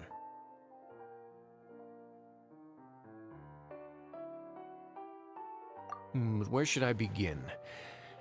How about you start by asking me any questions you have? You can start with whichever one you'd like to get answered the most. Then Paimon will begin. Did you know about Lenny's goals from the very beginning? No. I just knew they were Fatui operatives sent to the fortress by the Knave. As for their specific goals, I only figured those out as you made progress on your investigation. You managed to monitor and stay ahead of them even though you didn't know what they were trying to do? They came here with ulterior motives. I'm quite adept at discerning what that kind of behavior signals. Initially, I thought their goal was just to investigate Child's disappearance. Linny suggested that I had deliberately let him escape, but in truth, I didn't really do anything special to help or hinder him while he was here. Everything he did, from finding helpers to leaving this place, he did on his own. Of course, it's inevitable that the Knave would make a big deal out of her fellow Harbinger's unexplained disappearance. I'm also quite curious about where that Harbinger went, so I figured I might as well let the Fatui do their own investigative work. All I care about is the answer. So you were hoping Lenny's group would just do your work for you! You make it sound like that's a bad thing. Unfortunately, things didn't go as planned. I assume that Fremine has told you already, the ratio of primordial seawater around the fortress of Meripede is on the rise. The Forbidden Zone has always been Linny's target, and you got roped into that investigation after running into him. I began to intervene out of concern for your safety, and also to prevent the fortress from becoming entangled in more irksome matters. Are the rumors true? That you're also a former criminal? Why would you put it like that? Isn't staying here all day and serving as the manager of the fortress a kind of sentence unto itself? Another form of prison? I just happen to have some support from the rest of the inmates, that's all. Oh, right! Paimon wanted to ask, who invited Cloran down here? Me, of course. I paid her good mora to come down to the fortress for some field work. As a champion duelist, Miss Cloran could be considered to be an independent party. I needed to find an exceptionally capable person to help me get through the impending crisis. And saving Fremine was part of that crisis? You can think of it like that, yes. Credit where credit is due, that boy is quite adept at diving. Had conditions not been as hostile as they were, he probably would have found the missing Harbinger already. That's not something you should be asking after. Neuvillette only asked you to investigate Child's whereabouts. All I need to prove to you is that the Forbidden Zone had nothing to do with the Harbinger's disappearance. That should be clear now that you've spoken to Fremine. But we've already uncovered that there's something wrong with the infirmary, and we've answered a bunch of questions that you threw at us. Isn't it about time that you answer our last question in return? You make a compelling case. Do you really want to know the answer that badly? Yeah, Paimon really wants to know! Even if the truth may not be pleasant? Follow me.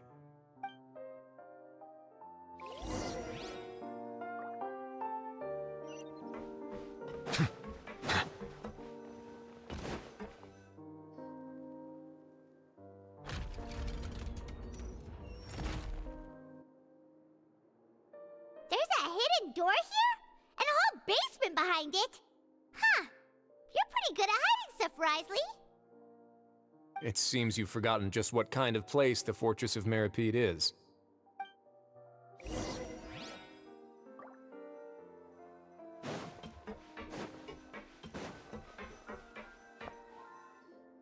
Stand on the central plate. Wait, is there a secret mechanism or... Whoa!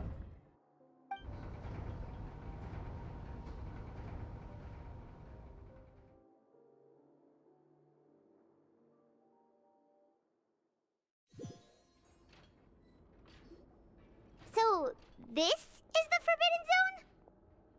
Honestly, for a place so well hidden, Paimon sure doesn't see anything special.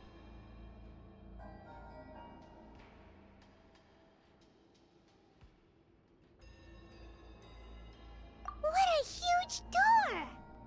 There are 3 such isolation gates in total. Generally speaking, I'm the only one who's allowed to go inside. Hence the name Forbidden Zone. Am I correct to assume you're going to run on back and tell your little Fatui friends everything? Well, Paimon wasn't thinking of keeping anything from them.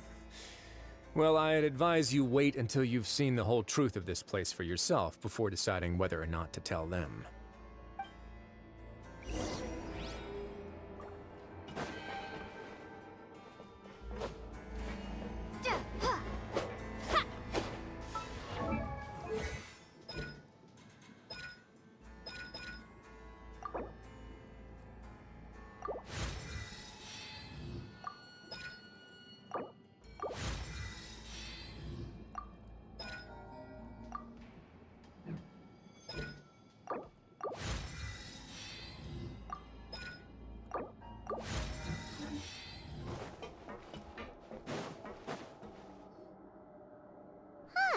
So there's a switch on the side. Stand back.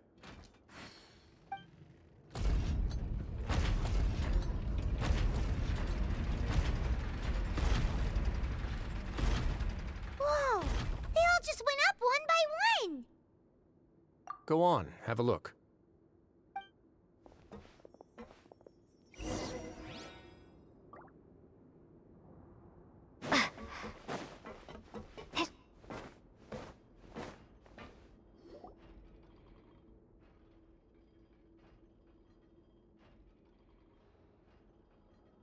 I've been interested in what lies beyond that gate ever since I assumed leadership of the Fortress of Meripede. Of course, it would be unwise to recklessly open it, but it'd also be risky and negligent to simply ignore any potential danger that could be behind it. The readings on that dashboard have not budged since the day when I first laid eyes on this place. But over the past year, the needle has crept upwards from its original position, likely because some parameter it's been tracking has changed, if only infinitesimally.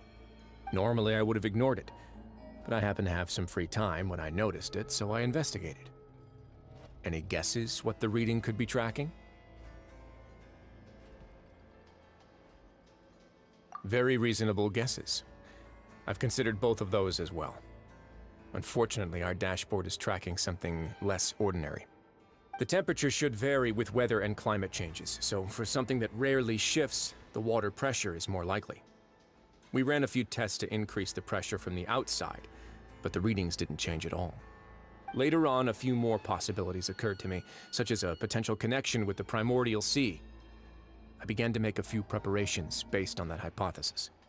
Over the past few days, the needle has moved again. With that, and the symptoms that Fremine displayed after leaving the fortress, I can now confidently conclude that the readings represent the concentration of primordial seawater in the seawater nearby. The concentration of primordial seawater? But we're already under the sea! And that is precisely the problem. We're at the bottom of the sea, and now we're surrounded by toxic seawater. Somehow, primordial seawater got mixed in, and the concentration is steadily rising. Yes, that's very likely. But forget about the two of us! Not even Neuvillette knows where the primordial sea could be, much less where we could find and plug a leak. Oh. Oh! Seems like you've figured it out. I believe the primordial sea lies directly beneath this sluice gate. For some reason, the primordial seawater levels have risen significantly, and it's now very close to us. The indicators are now red. Although the gate still stands, some primordial seawater has already leaked out and mixed into the sea around us. If this continues, soon it will no longer be able to hold back the primordial sea at all. Yeah, you know what the legends say. If this place falls, then everyone in Fontaine will be turned into puddles in the span of a night. But that's just too weird! Why would the Fortress of Meripede be built right above a sluice gate for the primordial sea? Who built this place anyway? Your expression tells me you think this might be part of a vast, complicated conspiracy. To be honest, you might find the actual answer may be exceedingly boring. It's just that the secret of the Forbidden Zone had been long forgotten by the nation before I rediscovered it with my research. There's no single founder of the Fortress of Meripede in any traditional sense. What we know about its history has been left to us by the people who used to live here. When the previous Hydro Archon Egeria ruled the land, all convicted criminals from Fontaine were exiled. The people drove the criminals away like a wolf pack chasing away the banished. The criminals received no sympathy of any kind from the people. They were exiled to the desolate seaside, where they experienced only pain, struggle, and the bone-chilling cold. Some of them began to repent, and prayed to the Hydro Archon, asking if there was still anything they could do. The Hydro Archon took pity on them, and said, "You may go guard my secret, deep underneath the waves." And so, leaning on the power of the Hydro Archon, they gathered underneath the sea and began to build a fortress. They became a community down there in the deeps, and over the years helped it to grow. As the number of exiles increased, more and more people joined the community.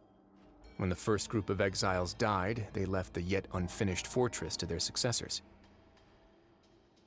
The Hydro Archon continued to lend her support, allowing the fortress and what it stood for to continue growing ever larger.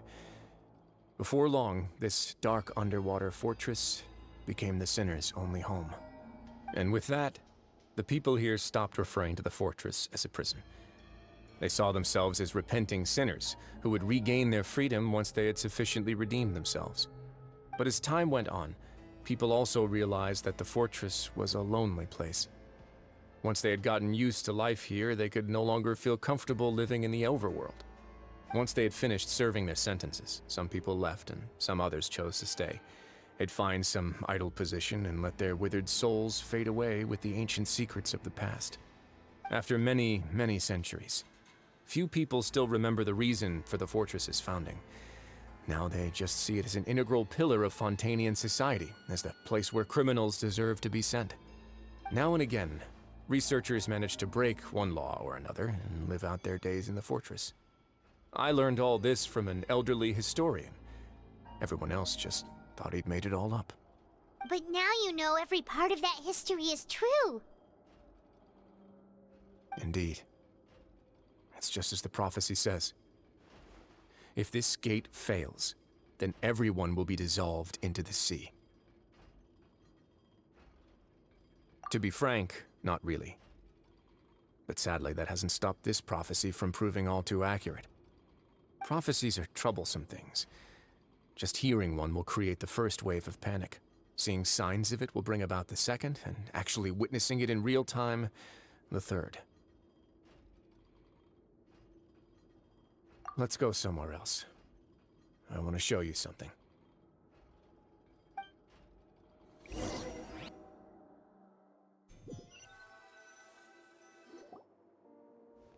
This is it.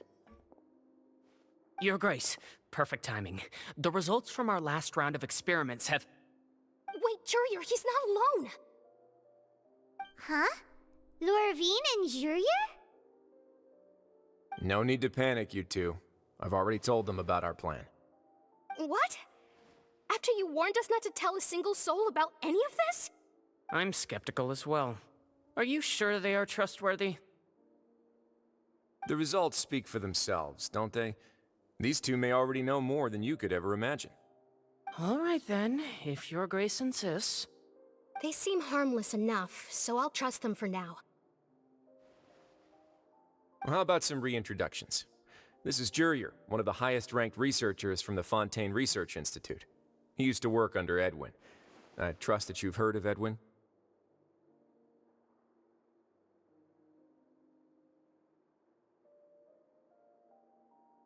Good. Saves me a bit of time explaining.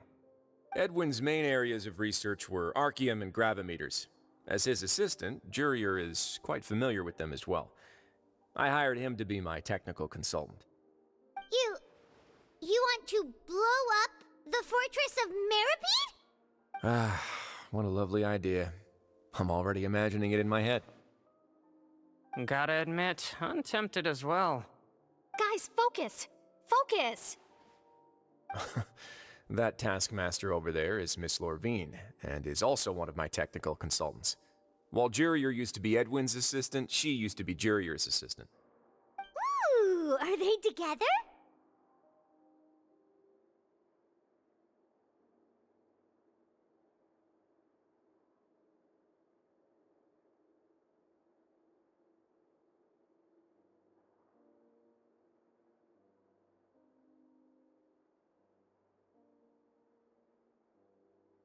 See, everyone keeps asking this question. Are you too sure you're not a couple and just using your work as a convenient cover? Your Grace, I am not in a relationship with this man. If I dated her, I'd officially be madder than Edwin. Jeez, forget I said anything then. Follow me. Whoa, there's another door that goes right up. Your constant amazement makes it seem like the fortress can do anything. But Paimon really thinks everything's super cool.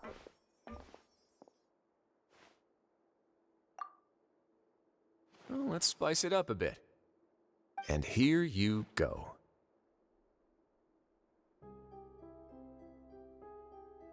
What a huge ship! This is also a production zone that Paimon's never seen before. What's going on? How much do you know about Fontanian history? Not much at all. Well, then maybe you haven't heard the story of ancient Lemuria. To give you a quick rundown, Fontaine used to be ruled by the Lemurian dynasty. According to legend, the Lemurian king Remus came to this land after being inspired by divine revelation and found the seer Sibila, who had taken on the form of a golden bee. Taking the golden bee with him and riding on a huge ship, the Fortuna, he created his nation above the surging waves. He called his nation Lemuria, and used the Fortuna to incessantly search for new tribes and islands, calling on them to join his empire. There's a ship in this story too? Where there's water, there'll be ships. People believe that hope can always be found at the end of a voyage. Do you believe that too? To a point, I think. As you've already seen, I have a whole factory's worth of labor, materials, and technology at my disposal. Certainly can't hurt to give it a try. So the moment I began to speculate that the Primordial Sea might lie underneath the gate, I also began this project. Were you inspired by the legendary Fortuna? Maybe. Fontanians need something to hold on to cope with the impending disaster. Were the workers to find out the truth behind this ship, riots would destroy the fortress faster than any catastrophe. As the fortress's administrator, I'd never make such a reckless call. Alright, that's enough talking for now. I'll need another 3 cups of tea to soothe my throat. Do you have any other questions? Seems like you're good. Come on, I'll take you back.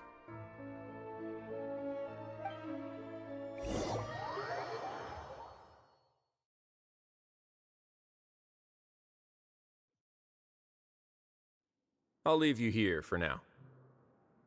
Oh, thank you so much.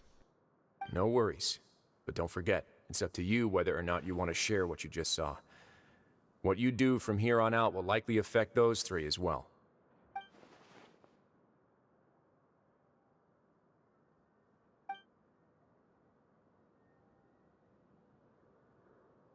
Yeah, we'll put a lot of thought into it for sure.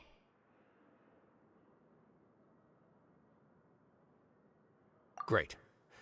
I look forward to what happens next.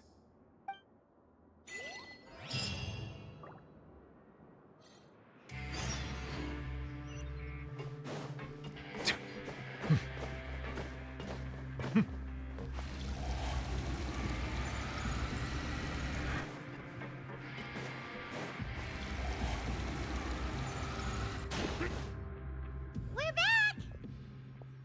Welcome back. Do you want a cup of tea? How can you be so much like Risley, always drinking tea? Huh.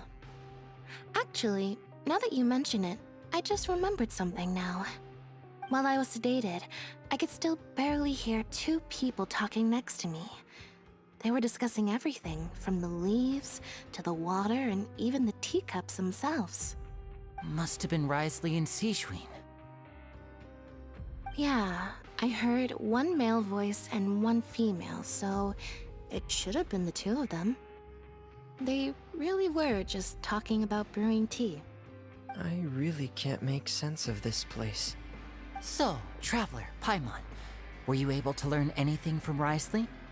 Yeah, he explained everything. Very well. Then, would you mind checking your answers against my speculations? Yeah, I took the time to rest, so I'm feeling a lot more relaxed now. Nobody else is around, and Miss Sigewinne is also busy with something or other, so let's just talk here. All right, then I'll posit my theories. I asked myself 3 questions. Firstly, why was Fremine affected by the primordial seawater?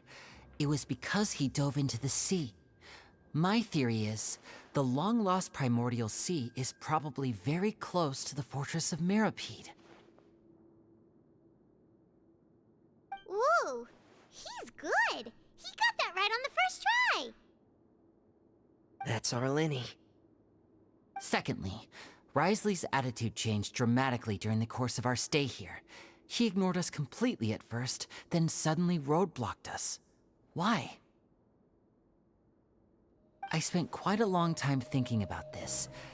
If he has been monitoring the Fatui since the very beginning, he probably ignored us at first because he was hoping we could find Master Child for him. What's more, the Fortress of Meropide is not part of Fontaine's court system, nor does it report to Iudex Neuvillette. Wriothesley is basically the king of a no-man's land. As long as the fortress doesn't do anything about Master Child's disappearance, Father can use it to pressure the Fontaine authorities. And while the two factions are pitted against each other, Wriothesley will be free to move between the parties of interest. If I had to guess, he probably has something that he's working on himself. It's likely related to the secret of the infirmary, but I just can't think of what it could be. You're super smart. Thanks so much. Then finally, there's the last question. If Wriothesley does have a plan, what could it be? All I know for now is that his plan probably has something to do with the changing nature of the seawater. He's even gotten Cloran to help him out.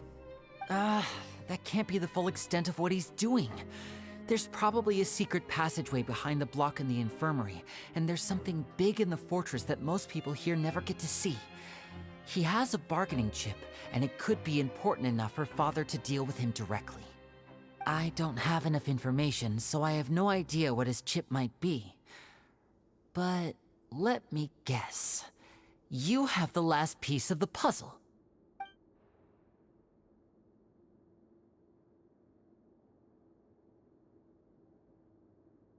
I can't believe it.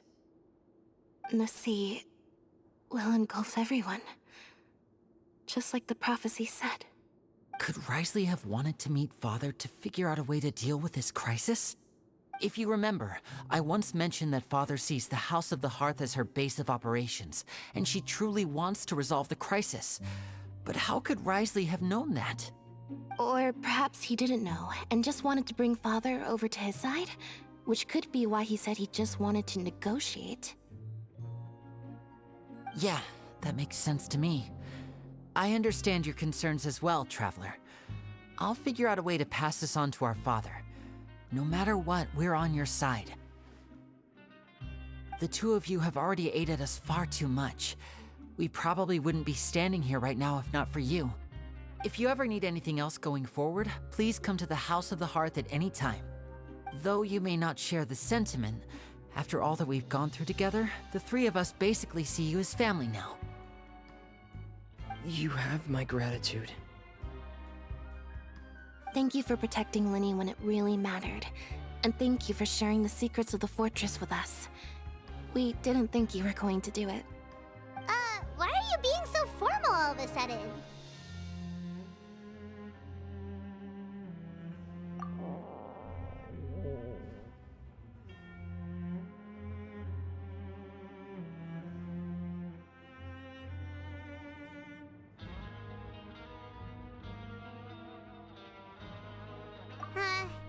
Paimon's hungry.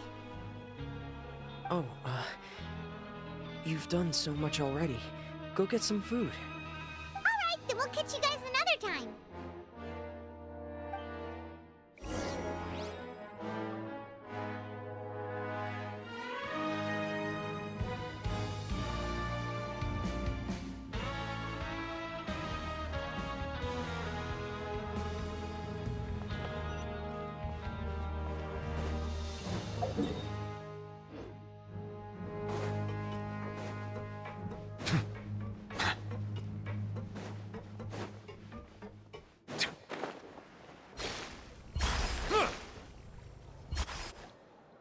It's time for dinner.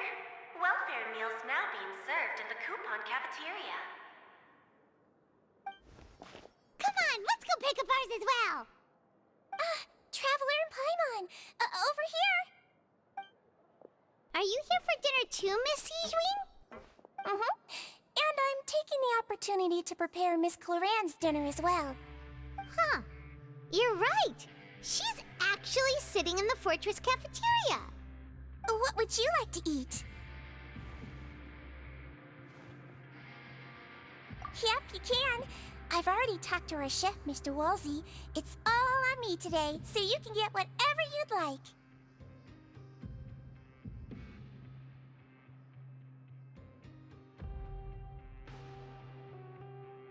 Me too! Don't forget Paimon! No problem. Just leave it to me.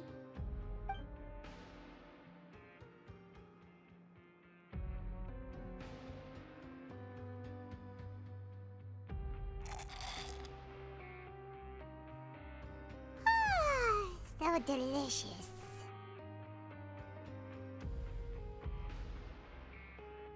Is this how it feels to be freeloaders? Wait a second, we did do plenty of work after all. Feeling full yet? How's the food? Delicious! I'm so glad to see you all so happy. Oh, see the expression on your face just now? The muscle here just moved, which suggests that you're feeling quite relaxed at the moment.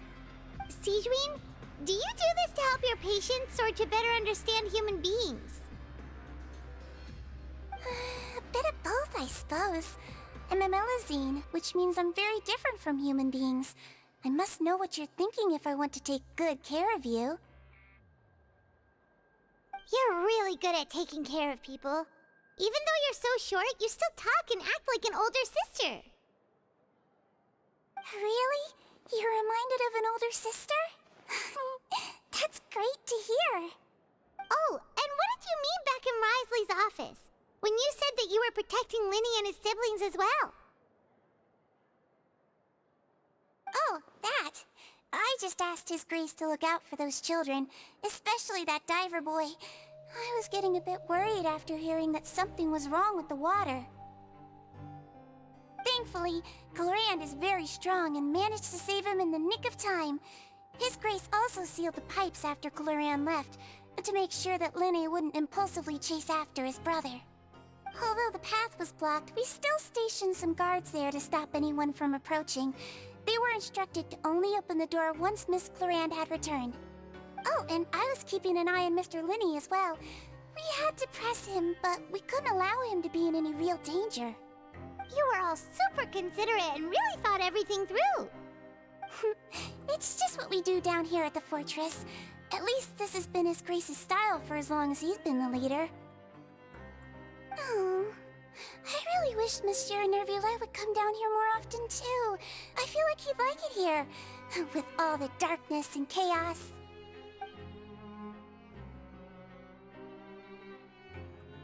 Get a good night's rest, you two. You've both worked very hard.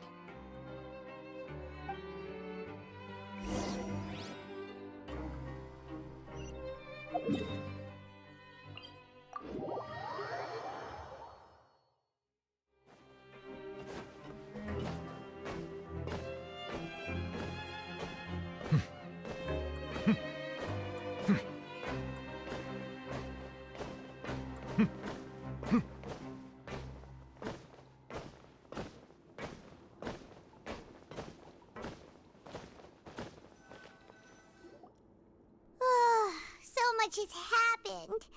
Paimon just feels absolutely exhausted now that she's finally relaxed. Paimon's super sleepy. Are you sleepy too?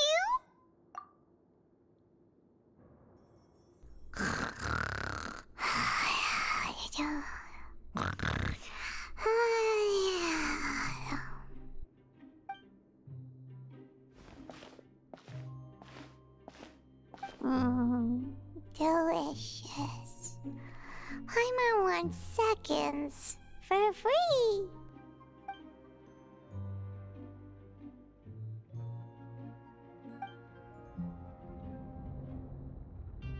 Out of my way!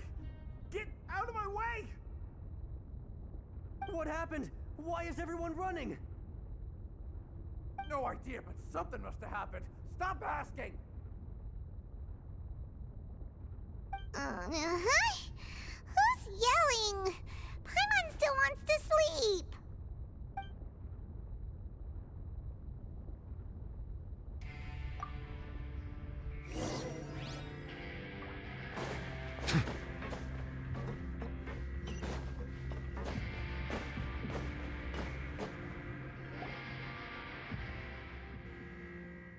What happened?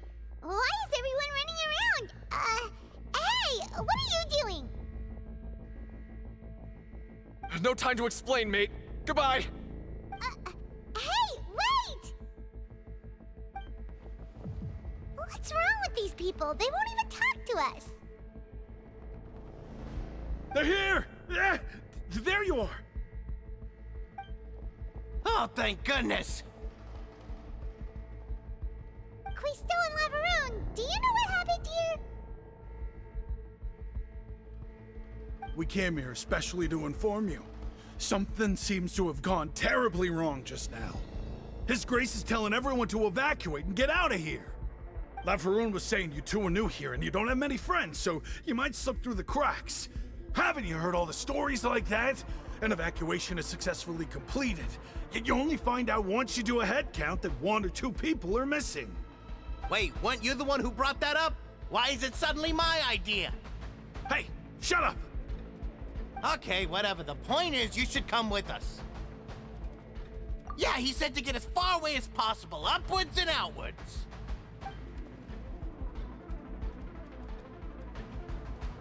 Oh no, it can't be that thing!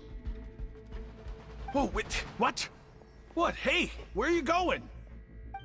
We have to go find the Duke! You two just go and get out! Go on without us! Hey, hey! Be careful! Attention! Please evacuate upwards and outwards, upwards and outwards. If you're already at the topmost layer, then try to move as far outwards as possible.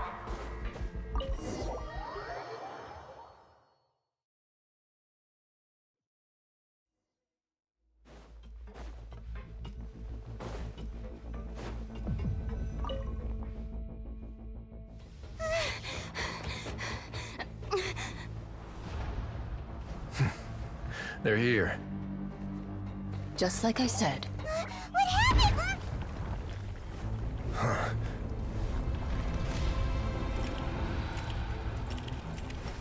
You're just in time. But be ready to run.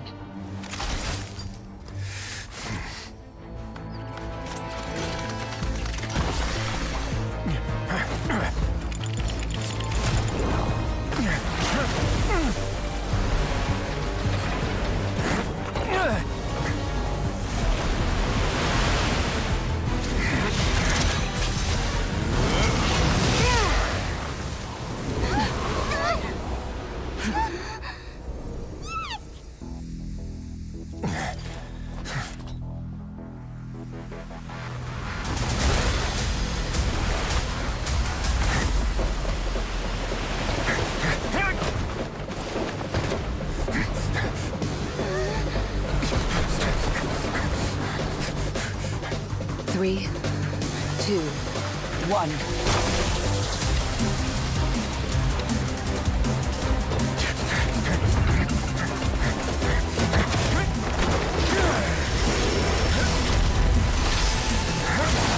Yeah.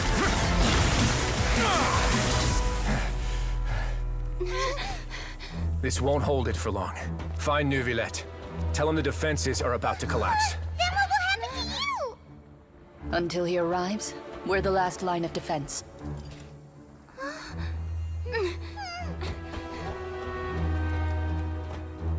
The gate. How long do you think it'll hold? That depends on us.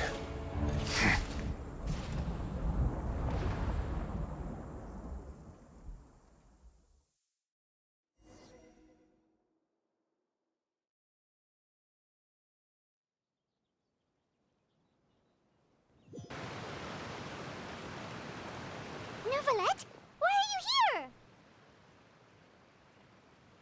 Traveler, I need you to head to the Opera House immediately. Farina will soon be meeting with the knave there. You must protect Farina, and make sure she doesn't spend too much time alone with her. Will do. You have my sincerest gratitude.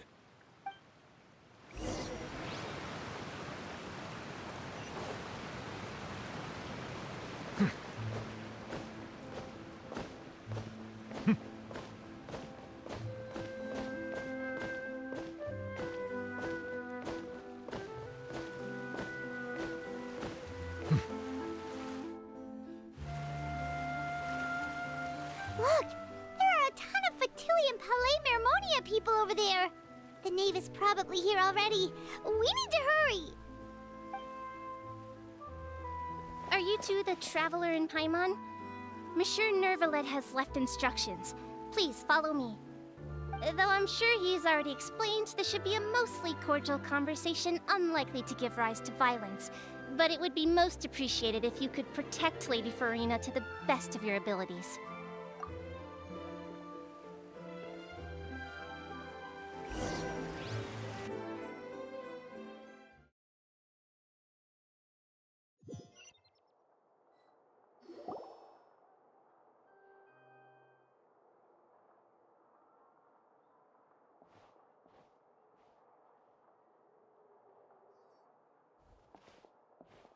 Oh, so you two are the honored guests Miss Farina mentioned.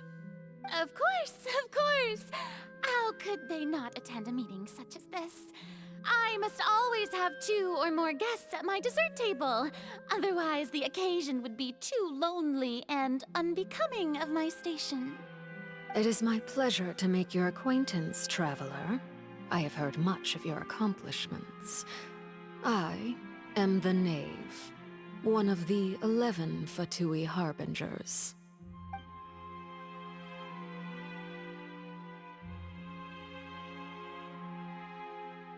I've already prepared seats for you. Come, sit beside me. Perhaps you two are unaware of how Miss Farina and I do things. You see, we actually recently agreed to get together for tea when we had the time. See this? This is a limited type of confectionery that Miss Farina simply adores. There are only 16 slices sold every day. Here, why don't you and Paimon have a taste?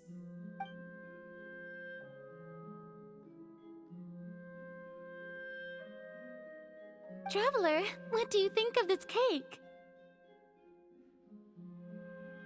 That's good to hear. So what Child said was on the mark after all. You do share a taste in desserts with Farina and I.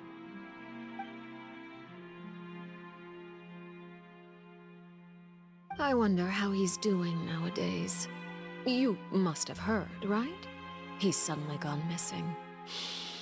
I'm really worried about his safety, you know. Here's to hoping that he's an excellent swimmer. Since we're talking about him, I feel like I should add something. His martial prowess really looked certainly pretty impressive, yeah.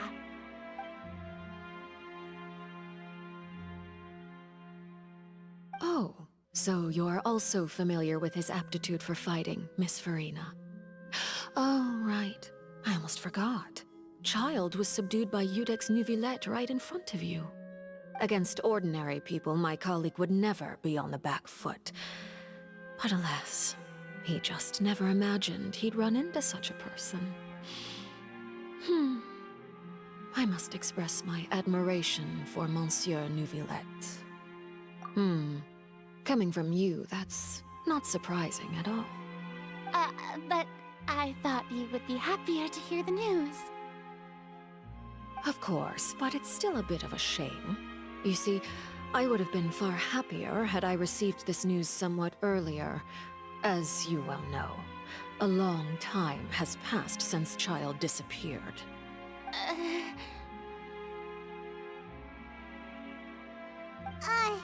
Well, in any case, there's no need to worry. We know for sure that Child is still alive. Oh, and just how do you know that? Because we found evidence that proved he left the Fortress of Mirapede. And where did he go after leaving the fortress? Well...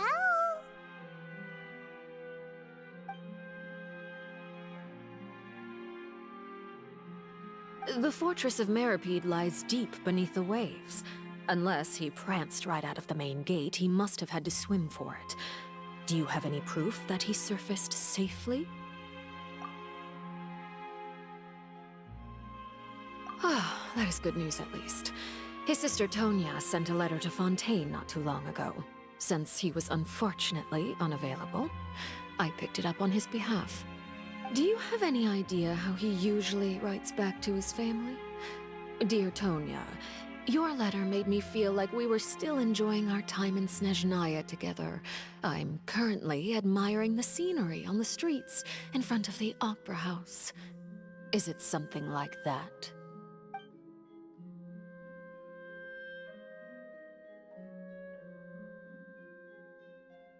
All letters tend to follow the same few formats anyway, right? As long as the contents are accurate, it doesn't matter so much how it's written or how it's worded. Huh? Hold on. The water in the teacup is shaking. I suppose this is also a sign of things to come, Miss Farina. Huh? I don't quite understand what you're trying to say. Have we entered into the next stage of the prophecy?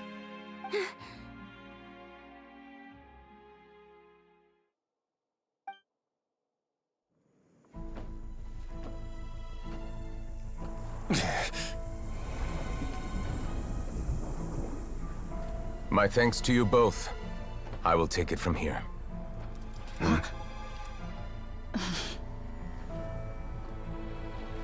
Sure you don't need a hand?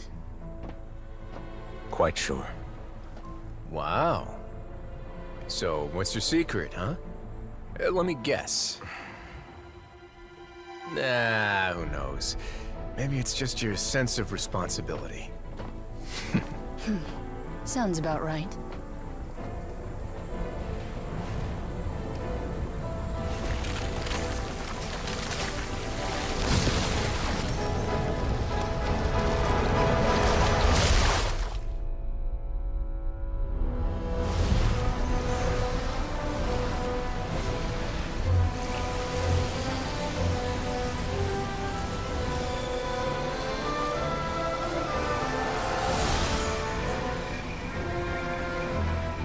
Day may come when the prophecy is fulfilled, and the waters burst forth.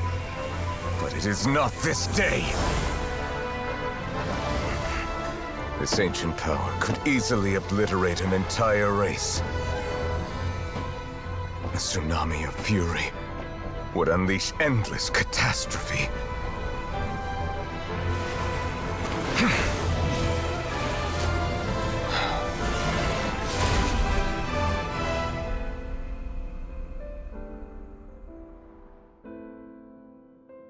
This sentence is too severe. Forgive me for overruling it.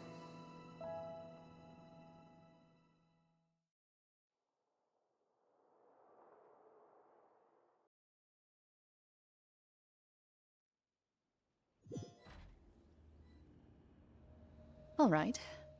Seems like the problem inside has been suppressed. Let me guess, we're safe for now. Indeed. But only for now. I win this bet. You owe me a present. Very well. It was indeed just as you said. You made a bet? We made a bet on the size of your entourage. Cloran thought you wouldn't come down by yourself. I figured you would have at least brought a few people along for appearance's sake. It appears I underestimated just how confidential the mission was. Shouldn't you have gotten used to confidential missions by now? That's just how the courts operate. So what gift must the loser give? Tea? He already has tons of tea in his office. I'm thinking about a set of legal codices. That wouldn't happen to be a dig at my lack of legal awareness, would it? Well, I'm sure His Grace doesn't consider the fortress to be outside the law. I was under the impression the residents of a place like this would be uninterested in the legal codices. That was obviously a joke. Anyway, you've still got some unfinished business to attend to in the overworld, correct? No need to stay here if you have a pressing matter. We all know you can't leave Palais Mermonia for long. Thank you. I hope everything went smoothly with the Fatui Harbinger.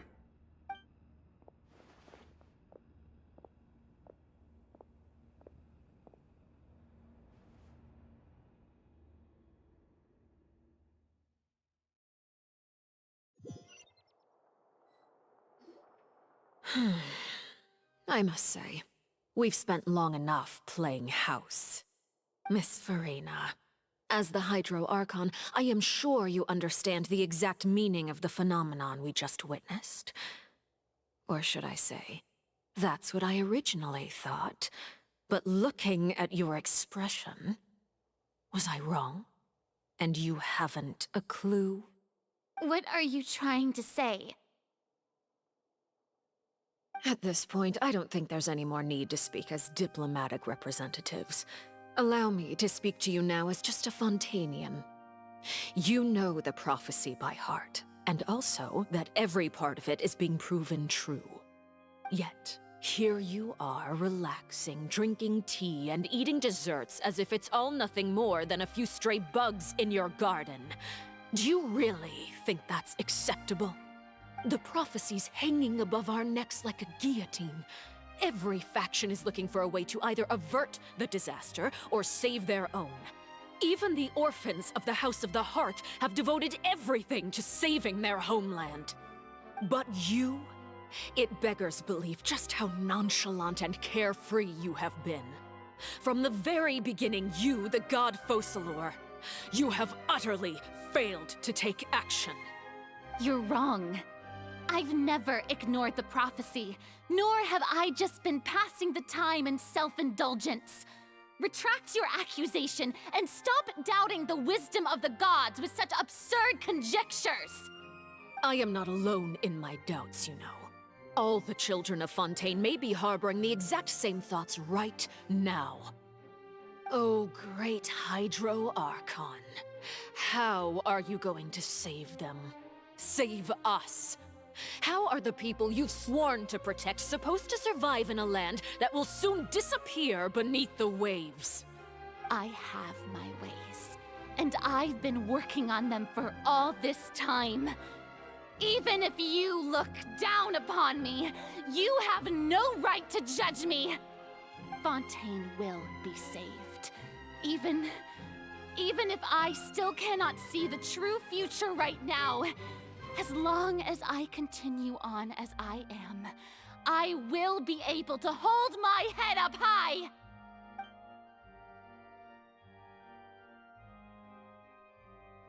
Then I ask you, Miss Farina, just what have you been working on? Where can we see it, and what is it doing to help?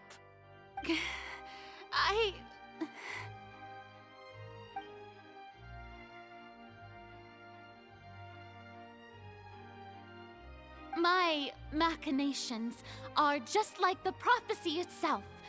They will only reveal themselves at the fated time. It is just that beings like yourselves are unable to perceive them as of yet. I see. As a god, the proof of your labor always lies beyond prying mortal eyes. Allow me to be so bold as to ask another way. Would it be possible for you to tell us the parts of your plan that are not confidential? Such as Your emergency response plan for the impending disaster? An emergency response plan? Oh, that look in your eyes. Have you not even prepared one of those?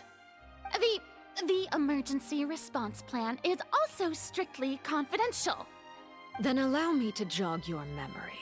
Miss Farina, what is the purpose of your Oratrice Mécanique d'Analyse Cardinal?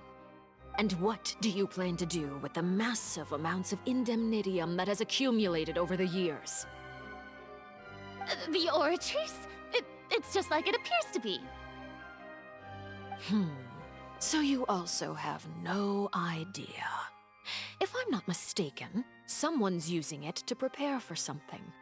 But unfortunately, it would seem that someone is not you, Miss Farina. I first caught wind of this when Linny tried to investigate the Oratrice in the Opera House. You see, even just getting close to the core contaminated him with an extremely large amount of indemnitium. But even if that had nothing to do with you, then what could you possibly be working on, oh great Hydro Archon? Oh, right. I almost forgot. Udex Neuvillette is not at the tea party with us today. Miss Farina, I suppose you must have ordered him away to take care of some troublesome business. Yeah, yes, that's exactly right. Please keep it a secret for me. Of course I will. Although, I must say, Miss Farina, you seem quite insecure without the Udex by your side. Oh, very well. Let's stop that conversation here. There are still a few slices of cake left, so please, help yourselves, everyone.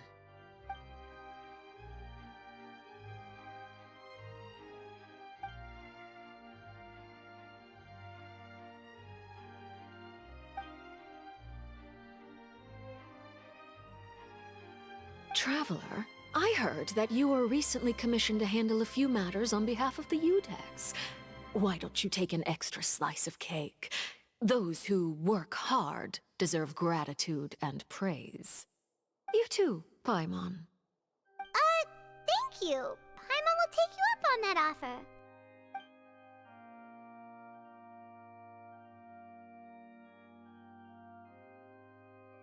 Oh, Paimon's super full. That cake was great. If it's on my tea table, it must be of the highest quality. Yes, and we must thank the knave for bringing these over as well. You're welcome. I'm sure the cake also felt greatly honored to be featured at Miss Farina's table, and I was merely catering to Miss Farina's tastes, seeking a chance to chat over tea. It is getting late. Why don't we call it a day? There are still a few matters that I need to take care of, so I must take my leave now. Very well. We'll end it here. Mind seeing me off, Traveler? We could use the opportunity to discuss Child before I must be on my way. Paimon's coming too!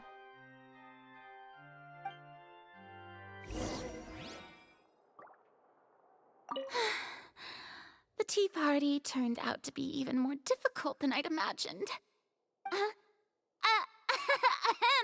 Why are you looking at me like that? Is something the matter? If there's nothing urgent, then I shall be retiring for now.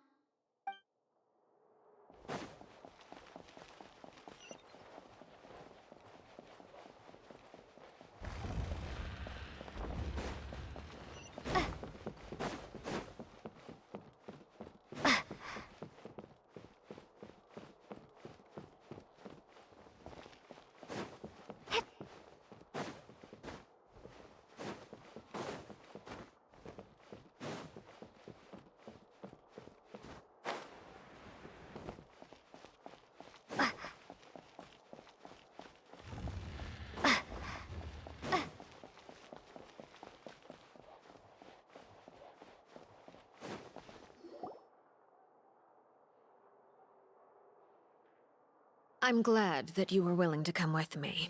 Of course, Child was just an excuse. I have no interest in your dealings with him. That's what Paimon thought. You lent your aid to the children of the House of the Hearth. As their father, I would like to express my gratitude. Do I look like an irresponsible father to you? The House of the Hearth is very important to me. You should know that I care deeply about my children. That was all. Formal topics should be discussed in formal settings, and informal topics in informal settings. I know you just returned from the fortress of Meripede. Relax. I have no intention of trying to get anything out of you. Linny, Lynette, and Fremine are still there, and I trust their judgment and abilities. They've all been working very hard and have always done all they can to fight back against anyone who tried to stop them, especially Linny. You mean Wriothesley. He's a tricky one to deal with. It's unfortunate that Linny's so eager to prove himself that he can't learn to rely on others, including me. By the way, and you can just consider this a bit of idle gossip, but what's your impression of Furina?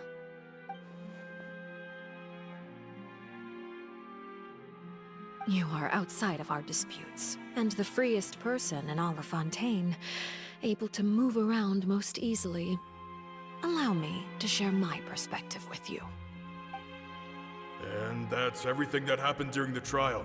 Master Child was declared guilty and immediately transported to the Fortress of Meripede. Didn't he say he was coming here on vacation? Does he not feel an ounce of shame for all the trouble he has caused?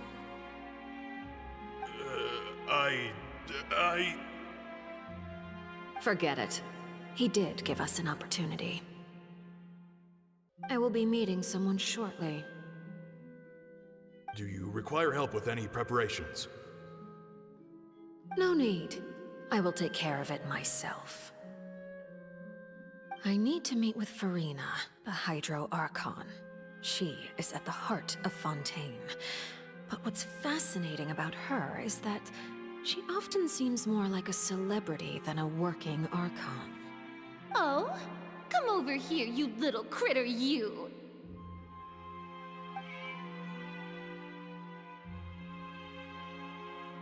You dare to run from me?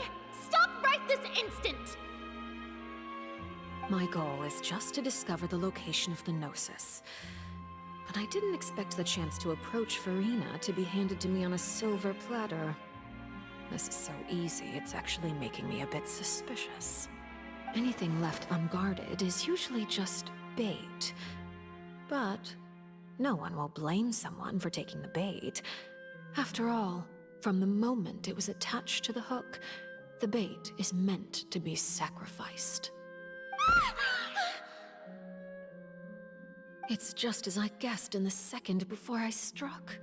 The Hydronosis is not currently held by the Archon. In fact, this Archon doesn't seem like a god at all. And I sense that she's under some kind of curse. Who are you? And what are you trying to do? Please don't kill me! I'm begging you, please! The fear in her pupils is genuine, so perhaps she's not bait after all. Either way, targeting her has lost all meaning. I left the scene with ease. Nobody came looking for me, and nobody could serve as a witness to my near assassination of Focalor. I suspect even Furina dares not mention this incident to anyone. Not long after, my informants confirmed what I had guessed. After returning to her quarters, Furina quietly cried alone. She was so scared that she could not sleep that night, nor could she even bring herself to eat her cake. There's no doubt that there's something wrong with her. I began to entertain the possibility that she is not the true Hydro Archon. Perhaps Iudex Neuvillette is actually the genuine article. I have to find the Gnosis. If the Neuvillette hypothesis is correct, he is probably in possession of it. Alternatively, it might have been hidden in a place that's hard for ordinary people to access. Yes, Father. My dear children, please speak. News from the Fortress of Meripede.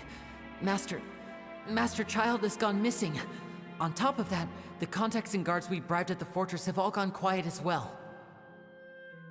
Probably the handiwork of that Ridesley. I'm afraid so.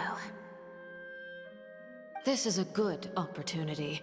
The value of a Harbinger is much higher than most would imagine. We now have an excuse to exert diplomatic pressure on the Fontaine authorities. Set up a meeting for me. I would like to meet the Hydro Archon and Iudex Neuvillette. Oh, and I have an additional mission for you three. Yes, Father. Tartaglia's disappearance was not a part of my plan, but I can use it to make a breakthrough. With this as my excuse, I can ask for an official audience and continue my investigation of Farina and Iudex Neuvillette. The initiative belongs to the House of the Hearth. My wish to investigate the fortress of Meripede will be a front. Linny and his group will be responsible for the actual intelligence gathering.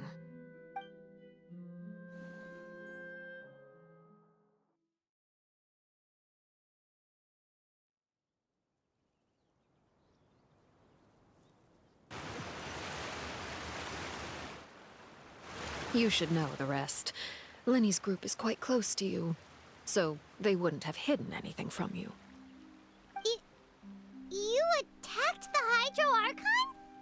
It wouldn't mean anything, even if you shouted it from the rooftops. After all, even Farina herself is still pretending that nothing of that sort ever happened. Alright then. I've now had 2 chances to enjoy tea with Farina. I have to say, the leadership of Fontaine is even more inscrutable than I had imagined. I once surmised that Iudex Neuvillette must be the Hydro Archon, but now, that doesn't seem right to me either. I am a servant of Her Majesty the Tsaritsa. Over my years of service, I've learned how a real Archon conducts and carries themselves. Whether Iudex Neuvillette or Farina, neither fits the bill. It's hard to imagine either of them as the Archon. Of course, that is all just how I feel. Gut feelings often do not require justification. It is, however, quite amusing to me that after all my years working in intelligence gathering, I've come to realize I am at a complete loss regarding the identity of the god of the land of my birth. Don't you think Fontaine is quite intriguing?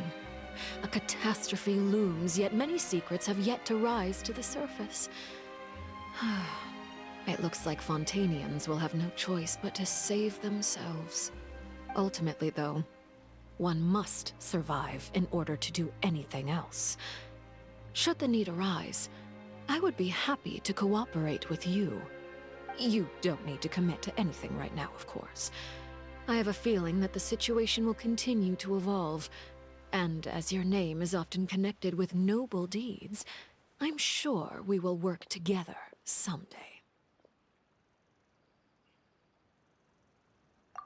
He certainly returned quickly. You must want to catch up with each other, so I'll leave you to him.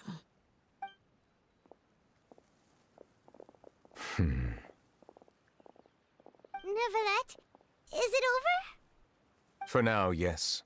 But this issue will prove quite thorny in the long term. I'm concerned that sooner or later the prophesized events will occur. Thank you for protecting Farina.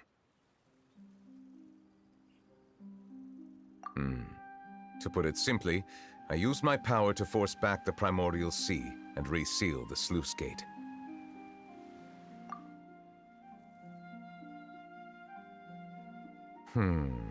So as expected, the Knave has turned up the pressure on Farina. She's trying to feel her out, though I'm still unsure as to her motives.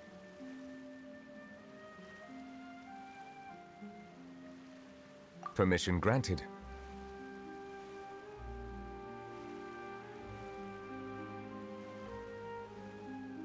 Whoa. It can't be that you're the real Hydro Archon, right? But that's just a speculation on our part, though. You can't tell us? Then that's okay. We can talk about something else. We won't try to force you. You guys in Fontaine are super strange. If by the phrase, you guys, you are referring to Farina and I, then although I'm not sure just what you are trying to imply, I must clarify that I do not share her positions on a multitude of topics. I believe so. The fortress has a long and complex history. It has seen much grief and suffering. And now, another catastrophe will soon be upon us. I mourn this turn of events. Huh? Why is it raining all of a sudden?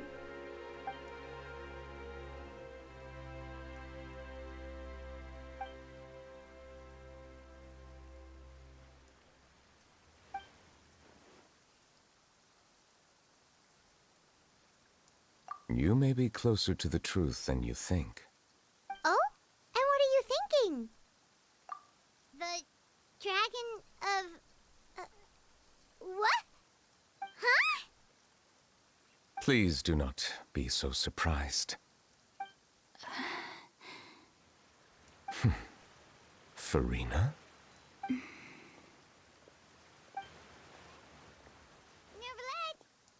Neuvillette, are you listening? Ah, my apologies. We were just guessing randomly. We didn't guess right, did we? You're not actually the dragon sovereign of water, right? Well, if you don't want to confirm or deny... You guessed correctly. I sincerely hope you'll be able to keep this a secret for me. Right, of course. We'll definitely help you keep it a secret. There's still something Paimon wants to ask you, though. Please, go ahead. Well, if you are the dragon sovereign of water, and you were able to force back the primordial sea from the fortress, then since Fontaine's prophecy is all about seawater, couldn't you just use your power to solve the crisis? None of the currently living dragon sovereigns in the world, myself included, possess our full dragonhood. They say that when the first usurper arrived on Teyvat, they seized a part of the dragon's power. Today, that stolen power is the basis of the Archon's authorities. There are 7 elemental Archons and 7 matching dragon sovereigns. The dragon sovereign of water who lived through that era perished a long time ago. As their successor, I know far less of that part of our ancient history. In any case, I believe I will not be able to do much unless the Archon disappears and returns their elemental authority to me. Given the status quo, however, I would recommend finding another way to deal with the prophecy. Oh, so even you can't solve it. I still have some urgent matters to attend to at my office. If you have any more questions regarding ancient history, you are welcome to discuss them with me at a later time. Please go right ahead. There's a place that Paimon wants to go too. Traveler, why don't we pay another visit to the Fortress of Meropide? Paimon is a little worried. We'll see you another time. Take care.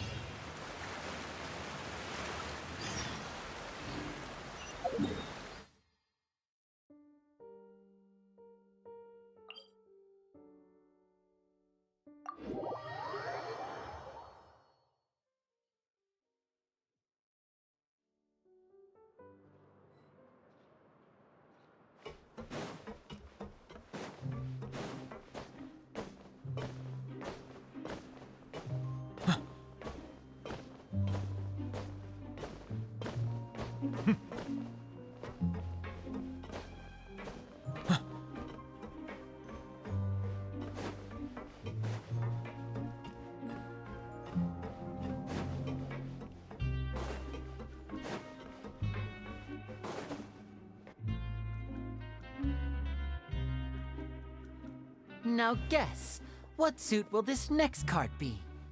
A bare-teeth cat? Well, well, look who it is. Traveler, Paimon. Hello, everyone. Looks like you're recovering nicely from an Thanks to everyone's support. Oh, right. I I managed to work up the courage to thank Miss Clorant in person. Whoa, how did she react? She told me that it was nothing. It was as if saving a life wasn't a big deal to her at all. She also told me not to worry about it. She didn't want to stress you out, that's all. She's right, and it's best not to dwell on it. Yeah. Okay, but check this out. We went back to the opera house and we met the knave. You met Father? Did she say anything to you? She said a few things that were, a bit hard to understand. And also that she's looking forward to working with us in the future. Her attitude towards you is even better than what we'd imagined. That's fantastic. You should believe her. She has her own way of doing things, and she'll do everything in her power to help those she considers close, which now might also include you. Mm-hmm. Father is very capable, and also trustworthy. Oh, Paimon just remembered that she thought Linny was a bit too proud as well. She said that you should learn how to rely on others sometimes. Got it. Huh. That does sound like something that Father would say. Hey! Are you going to stay here for the next few days? Looks like it, yeah. Excellent. I will host a tea party.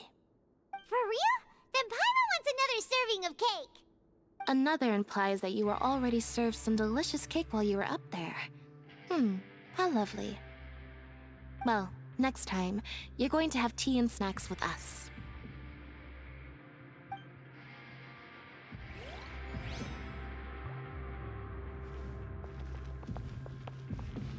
We should start preparing that tea party. Oh, that's a great idea. I'm all for it. I'll help you set it up.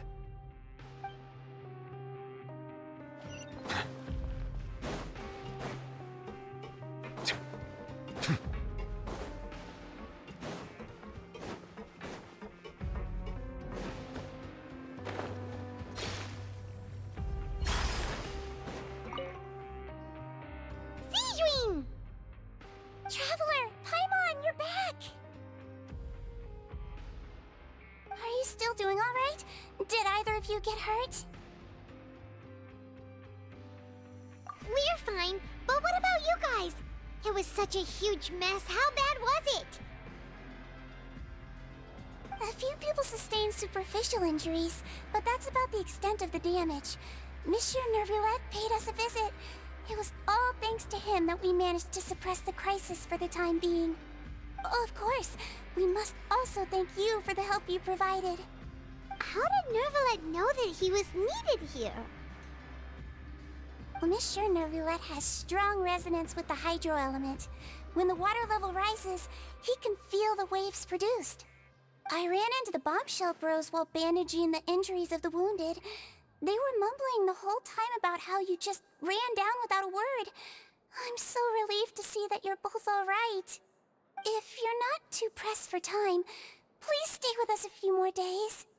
Just let me know if you get a craving for any particular dish, so I can have Mr. Walsey get your meals prepared. Oh, and please feel free to visit the infirmary for a break at any time. I'd like to take the opportunity to spend some more time observing your facial muscles as well. Your happy smiles are quite contagious, you know. They're so memorable, and I've missed them immensely while you were gone.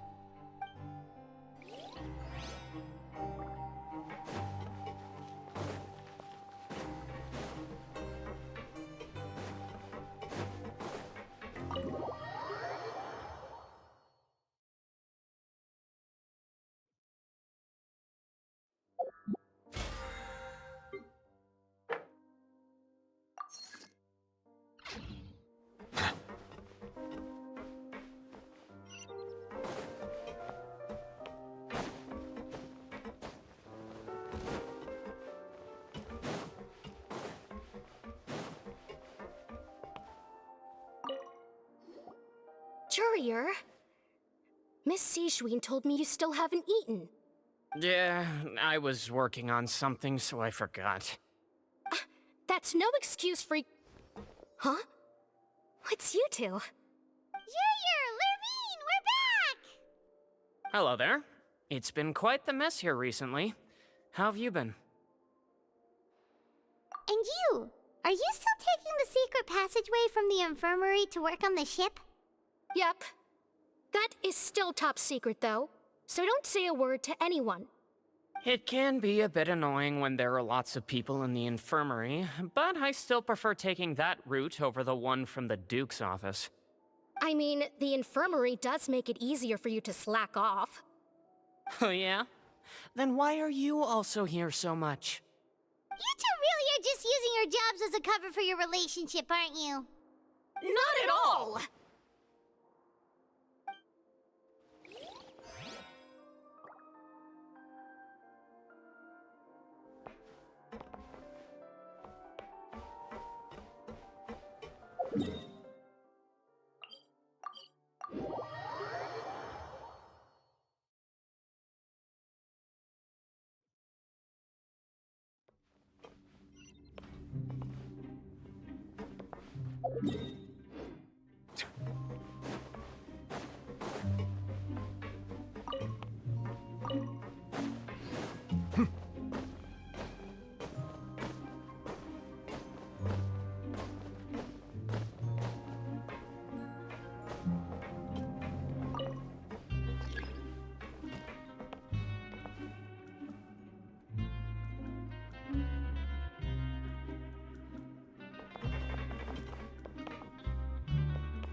You guys are back? Crystal! Lavaroon! You guys didn't get caught and thrown back down here, right? Huh? No, not at all. Ah, and here I thought you'd managed to escape from jail during all the commotion. I'd held you up as legendary jailbreakers, but now you're telling me you just never left? We're sorry, but we just had some business to take care of.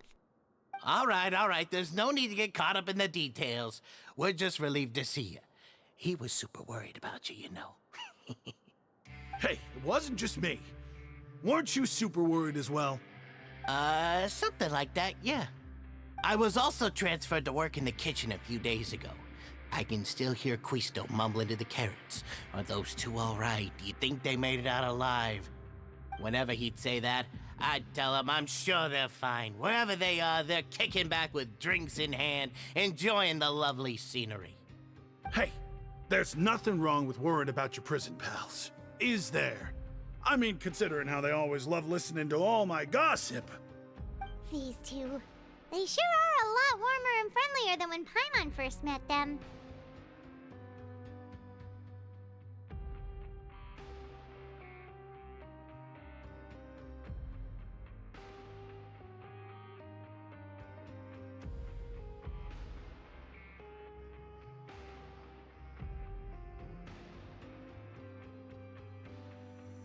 Oh, well, if you say so. I'll be watching you to make sure you finish every last bite.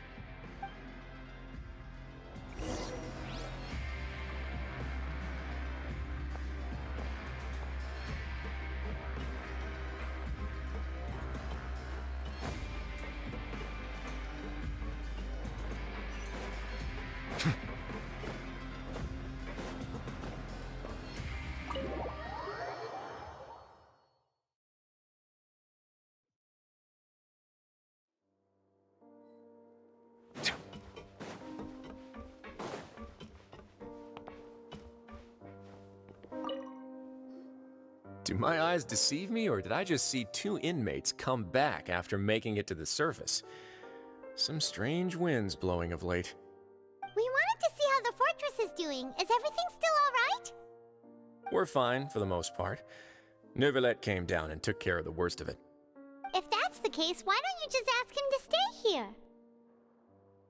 Oh, yeah, what a brilliant plan. Let's go convince the Eudex himself to exchange the Courts of Fontaine for a puddle of water in the middle of nowhere. He came here in a hurry and left without even stopping for a cup of tea. He did remember to take Miss Sigewinne's gift with him, though. He sure sounds super busy. Miss Cloran has left as well. She also took her gift from Miss Sigewinne. Were the gifts milkshakes? Neuvillette got the milkshake. Cloran received lipstick instead. Those aren't even remotely alike. Well, it's Neuvillette's own fault for making Sigewinne worried about his health by working so much. But besides that, our head nurse is still pretty fond of picking out beauty products for the ladies. Oh, and I have some gifts here for you as well. Are these from Sigewinne too? Nope, they're from yours truly. You've already wrapped up your work at the fortress, so you can return to the surface at any time. You haven't yet served your full prison term, however, so you may continue to use your cell until your term is up. For real? Then we could stay here for a really long time?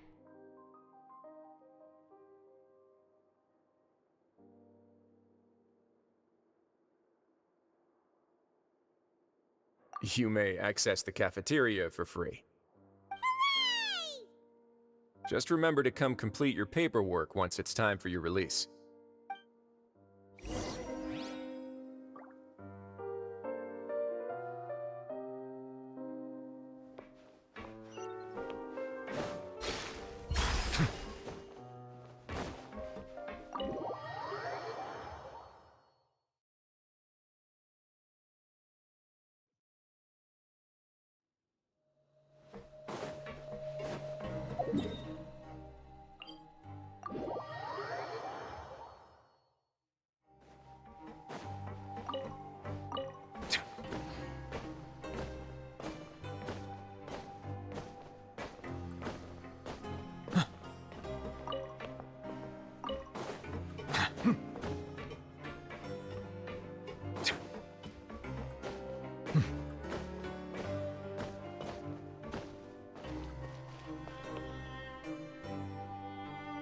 We're back in our cell again.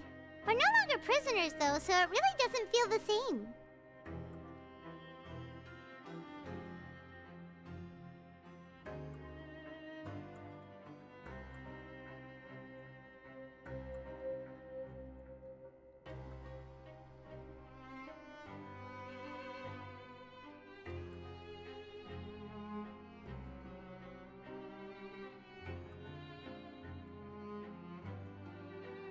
Sure feels that way. But the truth is, we never did anything bad to begin with, so I'm not sure why we put so much pressure on ourselves.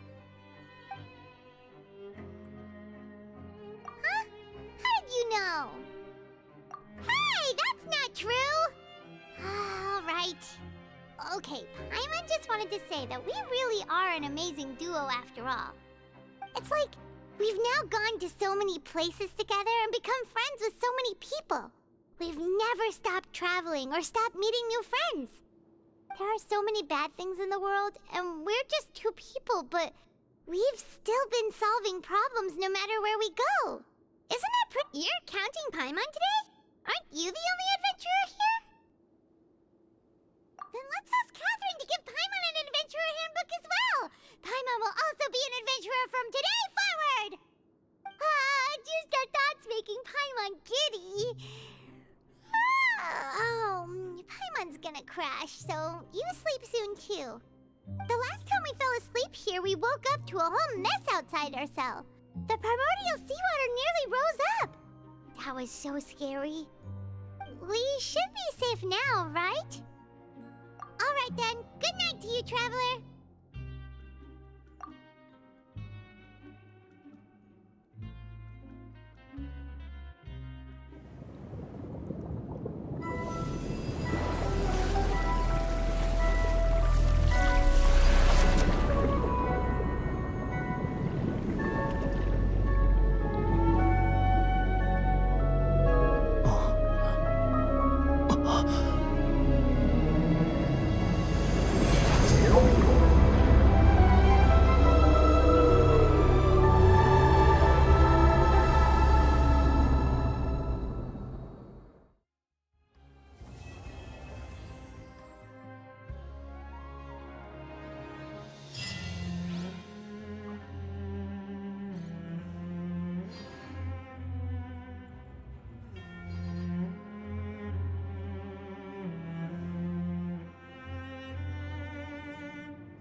Water comes in many flavors to the discerning palate. Mondstadt's water is crisp and pure, while water from Liyue has an enduring aftertaste. In Inazuma, the water possesses a depth of flavor unlike any other. Sumeru's water, meanwhile, has a rich and complex flavor profile, but it must be savored patiently to fully appreciate it.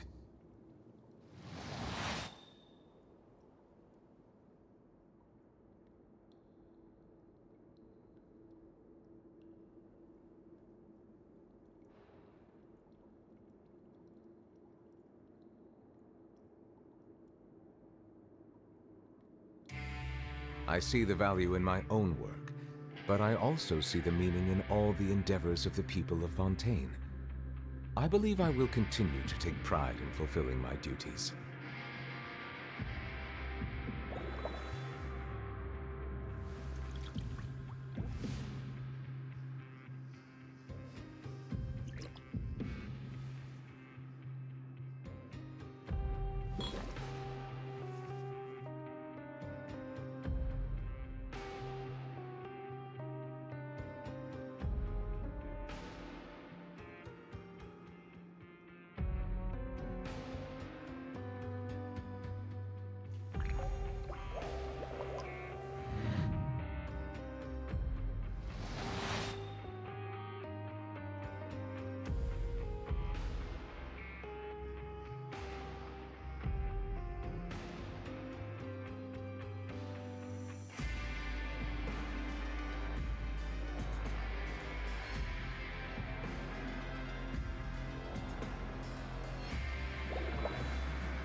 It's been a while since we last saw Neuvillette. Paimon wonders what he's been up to. Paimon has so many questions about his true identity. Let's go talk to him and find out.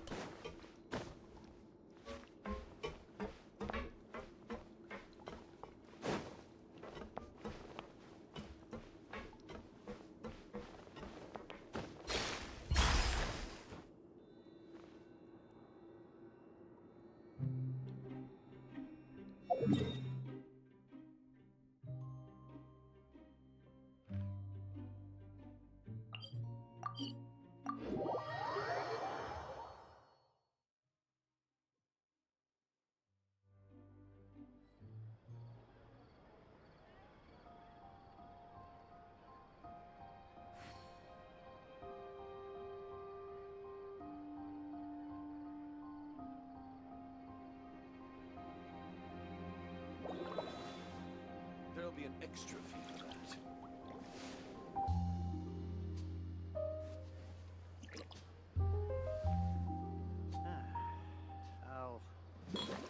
I'll think about it.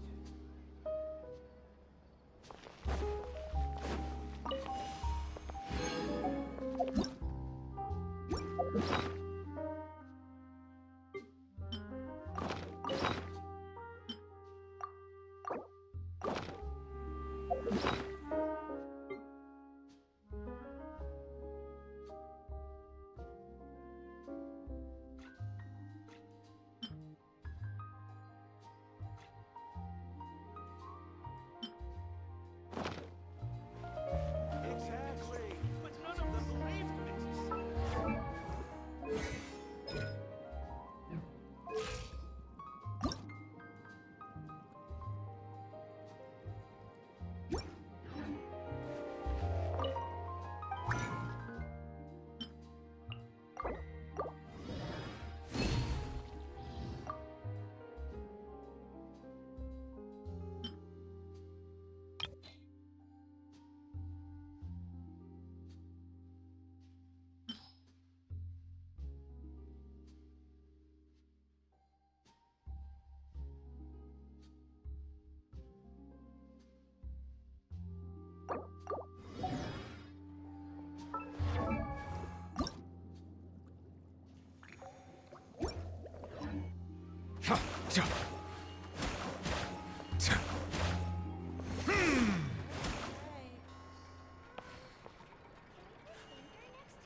We'll be a travel.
Gather!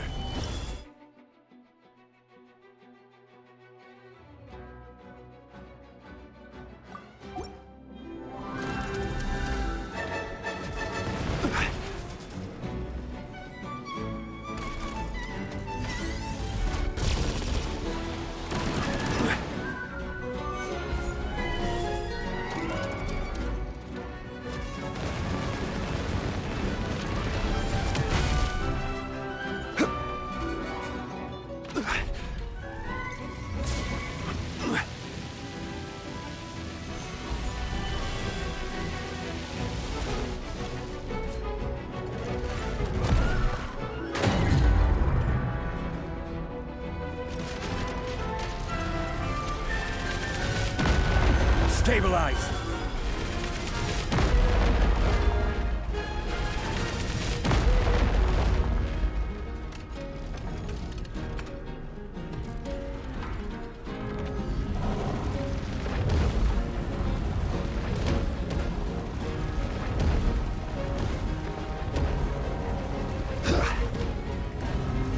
Solidify!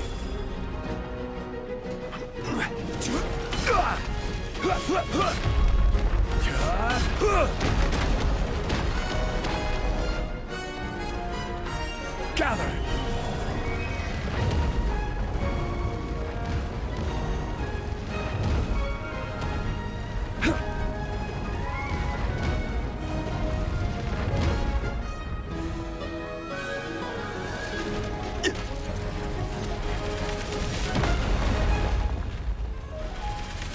Stabilize!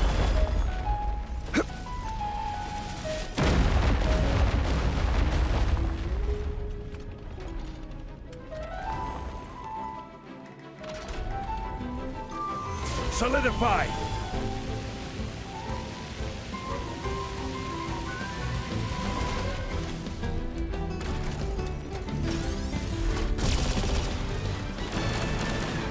Stabilize!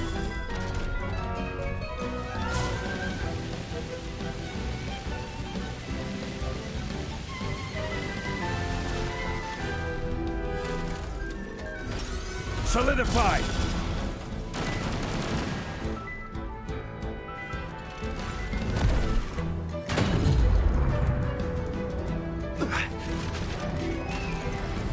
Stabilize!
Water comes in many flavors to the discerning palate. Mondstadt's water is crisp and pure, while water from Liyue has an enduring aftertaste.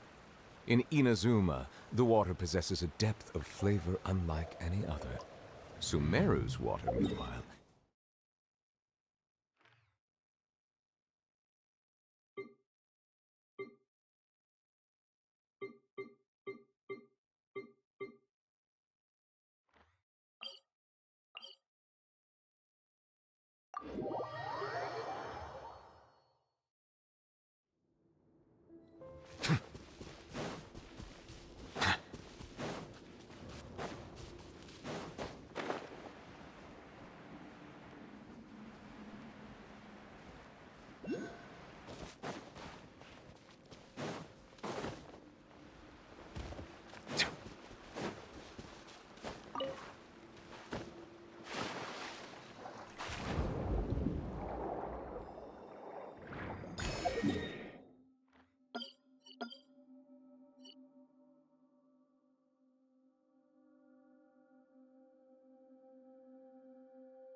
lead the way.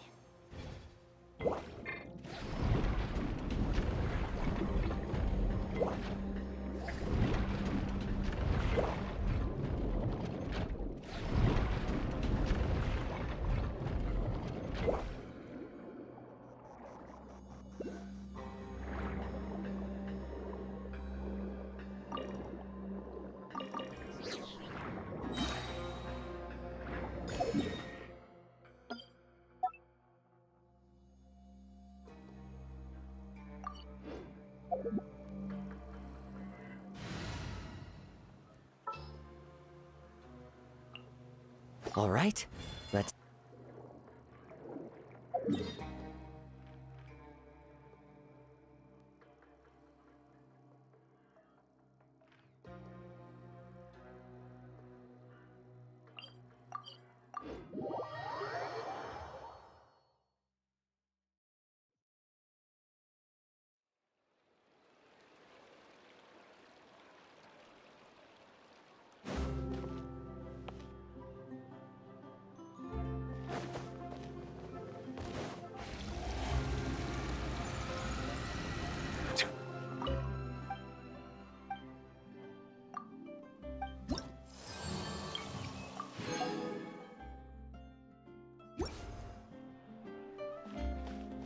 A good newspaper should be a lighthouse of truth.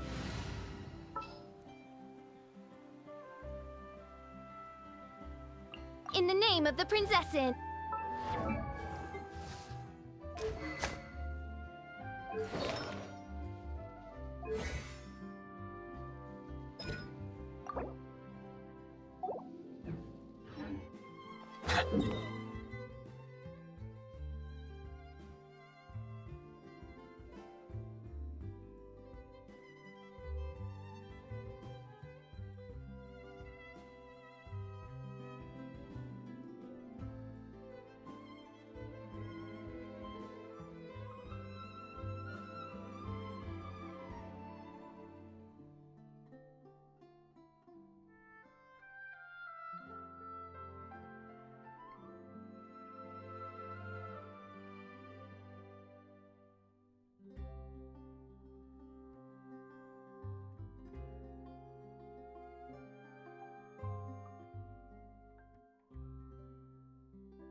Melusines are beautiful creatures.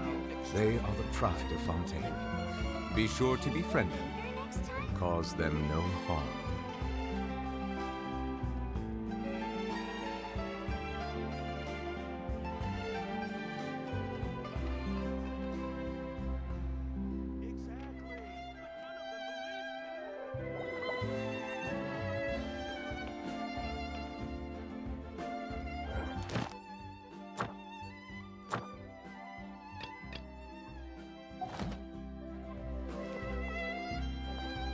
Ad Astra.